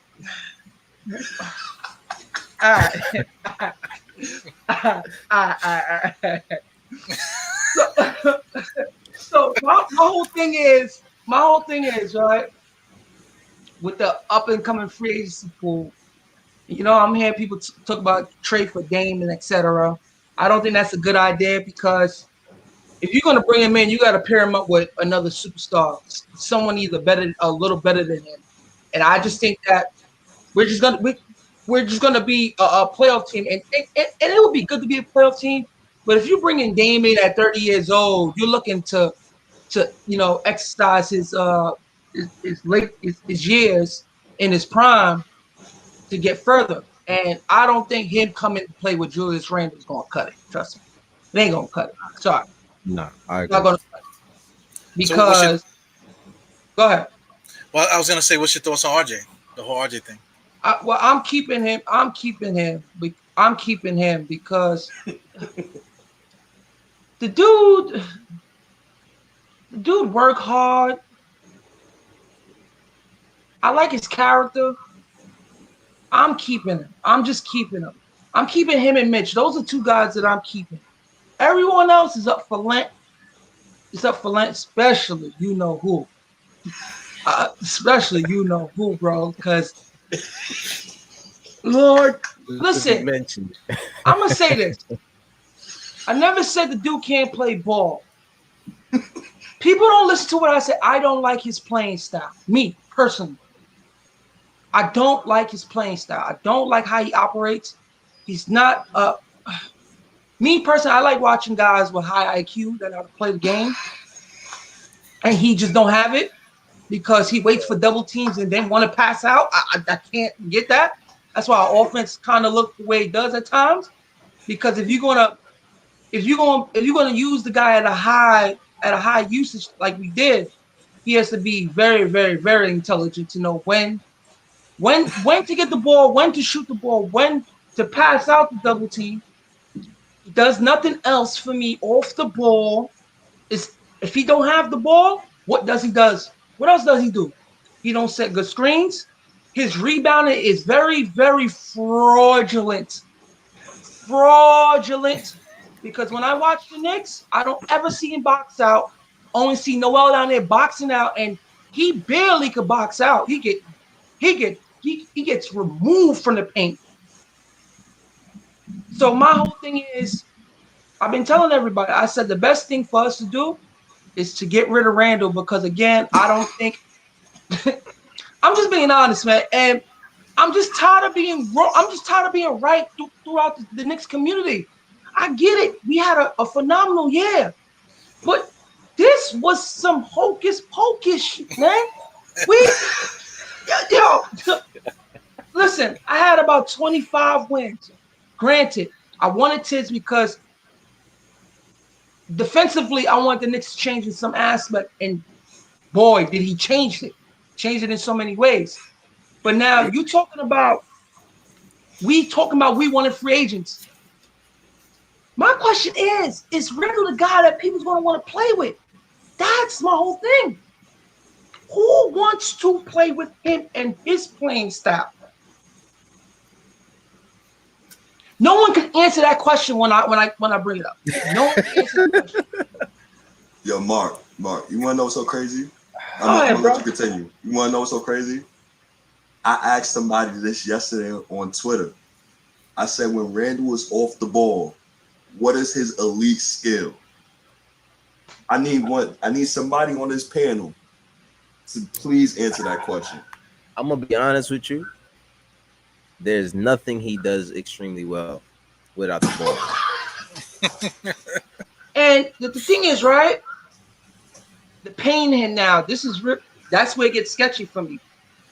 Because is this production for real? Because this is his first year ever doing something like that. It's not like he's coming up in the league. Yeah, he improved every year. But there's a different type of way that you improve to say this guy is that type of a player to go through to actually feel good about paying him. You get what I'm saying? He reached a level that I did not see coming. Not at all. That shooting. Nobody saw that. He shot 40% from three. He shot 40% from three, bro. That's wild. And he attempted more than 3 threes a game. Oh, Mark, real quick. You know, he shot 40% from three when there was 2K fans in the stands. And my fault. Like, I don't need to slam. Oh, yo, that's another big thing because in the playoffs, not even that. Go ahead. Not even that.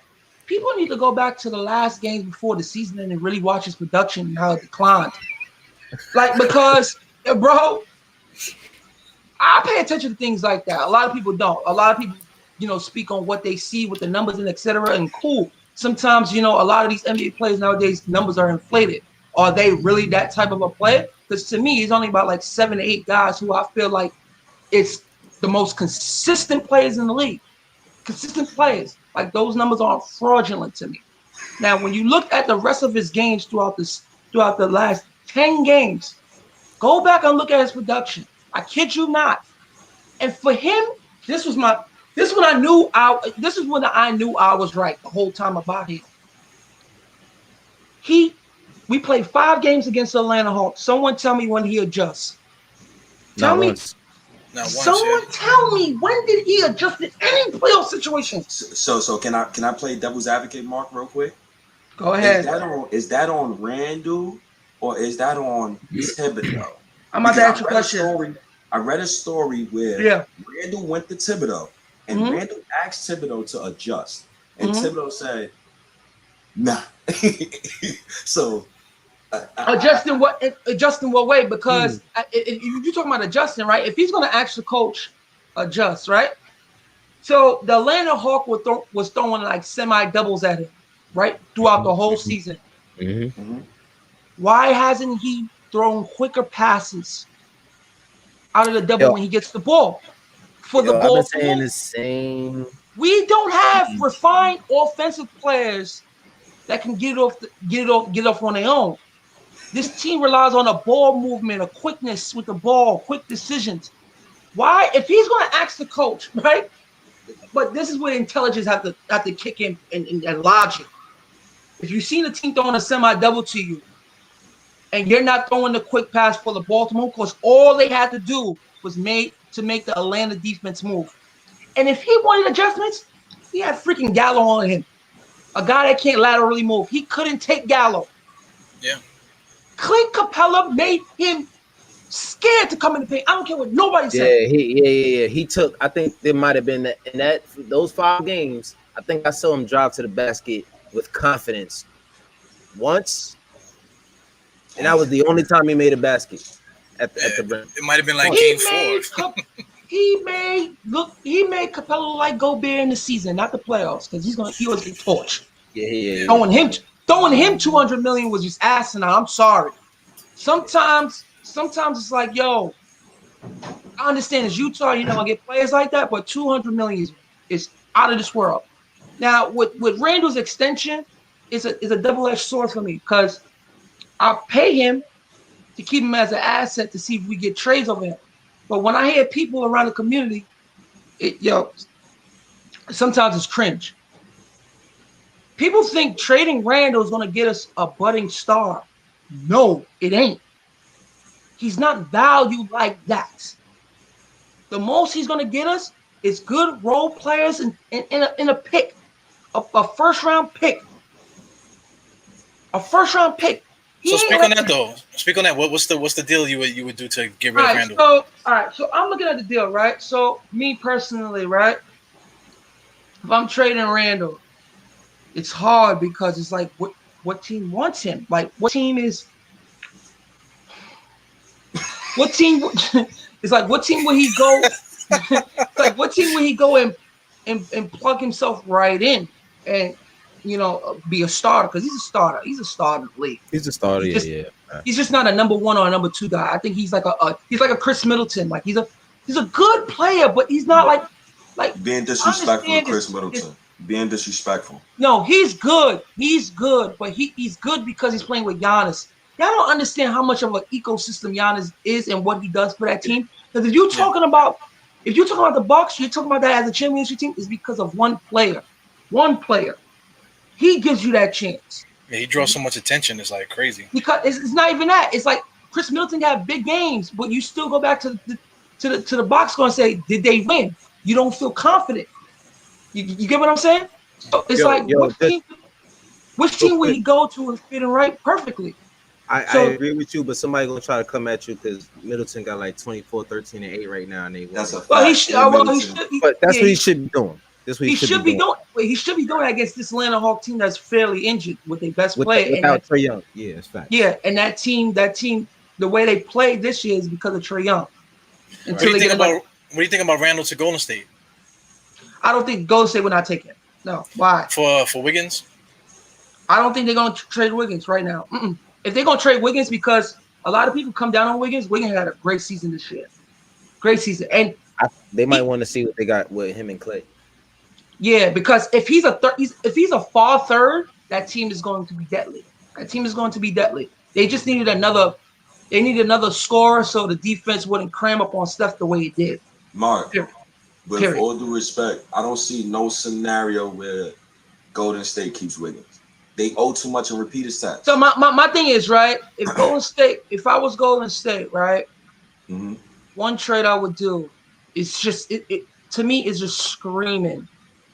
Karl Anthony Towns, give Wiseman the first round picks, another Kelly Oubre in that deal because they still have his deal is what do you call it? His bird rights. Yeah. and do that. But I think they keep Wiggins because he is an asset. He's an asset to that team for what they need him to do to be a Harrison Barnes of the team. He's perfect. He's a little better than Harrison Barnes because his skill set. He can score when he wants at any time. The athleticism is still there. The defense, he was very, very, very well. I watched almost every Golden State game this year. So he was very, very, very well. But I don't think Wiggins, the only way Wiggins is coming off if it's a mega big deal, if he's in a mega big deal. But I don't think they're gonna give him up for another role play. No, he is what he is right now for them, and is very, very, very valuable. But with Randall is not their type of player. He's just not. Sorry, he's just not. He's not smart. He's not smart enough. He's not smart enough for me when he's reading the game. I like guys that can read the game. And with him, it's going to be hard to trade him because I don't know what team. The only team I feel like we could trade him to is probably OKC. You got the Magics.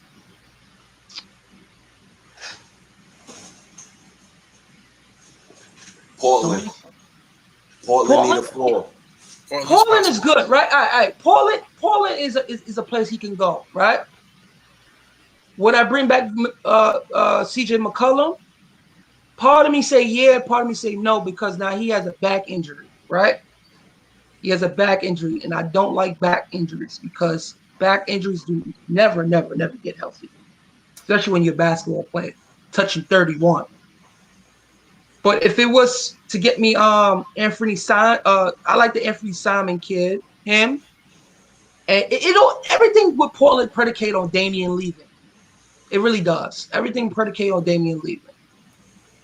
With him leaving. But part of me, I'm keeping Randall right now as an asset until I start seeing open suitors, because it's really going to be hard trading. It really is. It really is to get back, decent players to fit on this team, because I really want to see what Obi could do, because a lot of people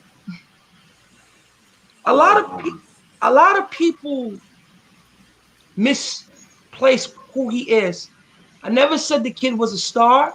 I said what he can be is a good rotational piece for this team that could be very productive due to his motor.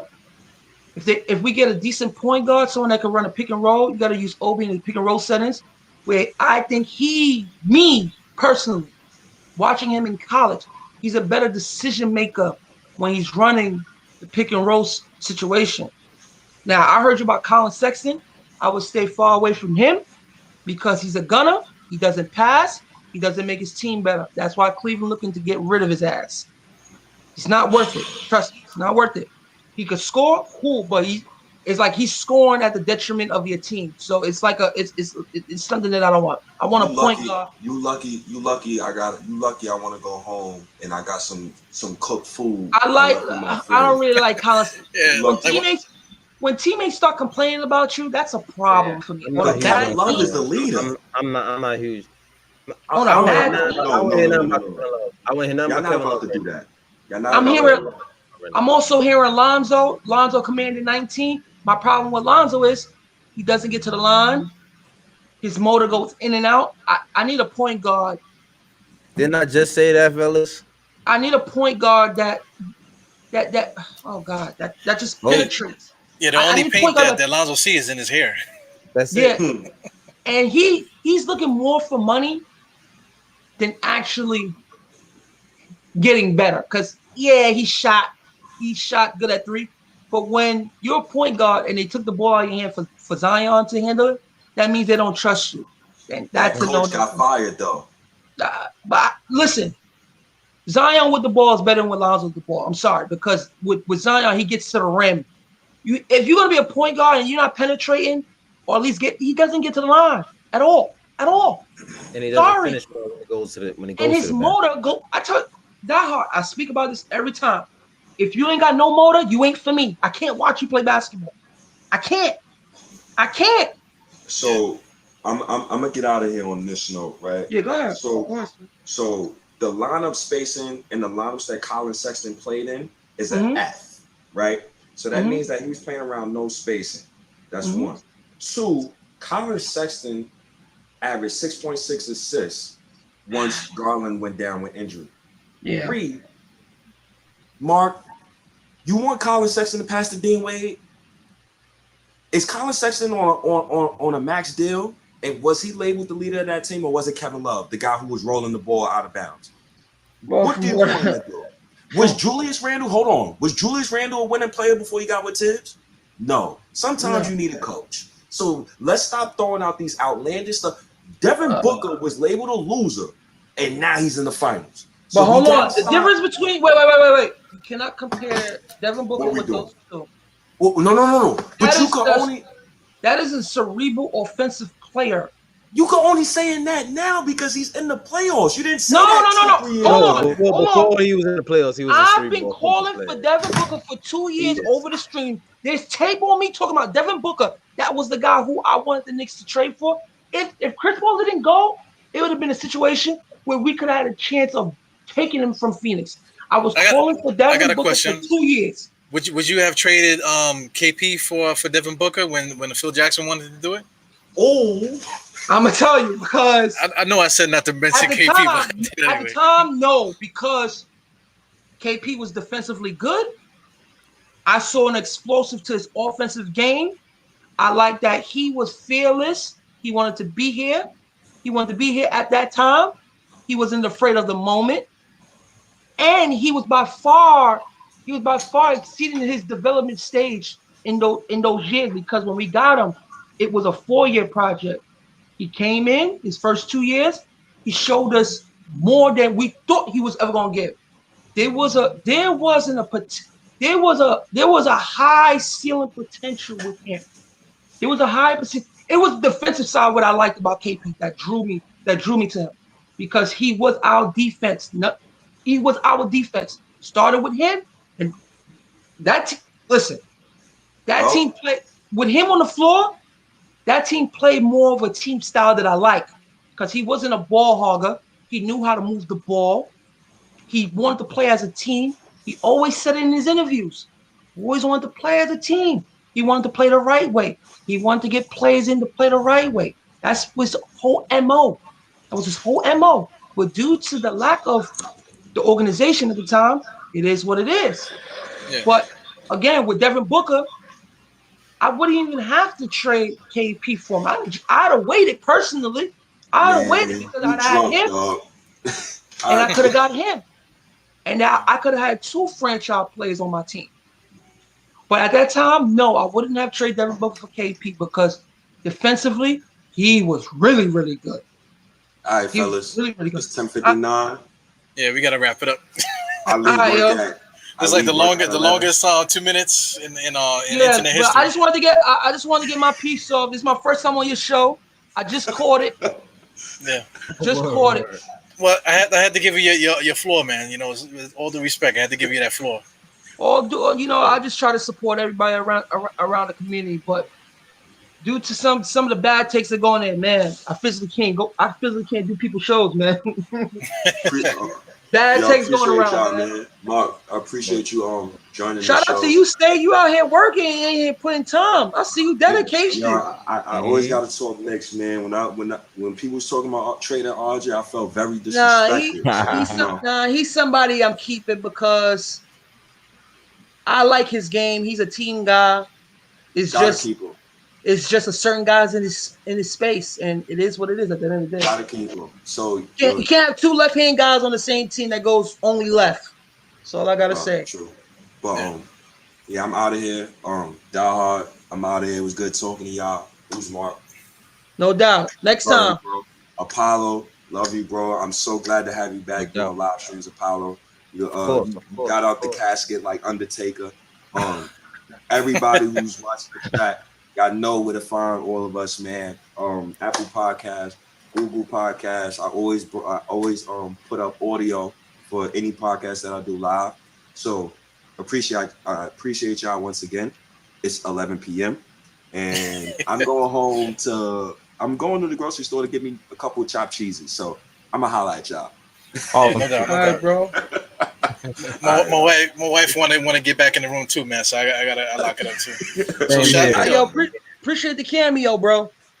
Yeah, shout out to Word. Apollo too, man. Apollo does the Guard Up Knicks podcast, you know. Yo, nice Yeah. meeting you, Apollo. Yeah. First No time. doubt. No doubt. I gotta have you on the show, Mark. No doubt. Next time I'll catch it. And Sure. Purell y'all damn hands. I'm Man, out get of some here. soap and water on them joints, man. I'm subscribing right now, DieHard. All right, y'all. I don't know. Have a good night, y'all. Thank you guys for tuning in the chat. And stay tuned in to the DIEHARD Knicks Podcast. Guard Up Knicks Podcast, State of the Knicks, and look out for Who's Mark. All right. Yes, sir. Peace, No y'all. doubt. All right, yo. Shout Peace. out, chat. Peace.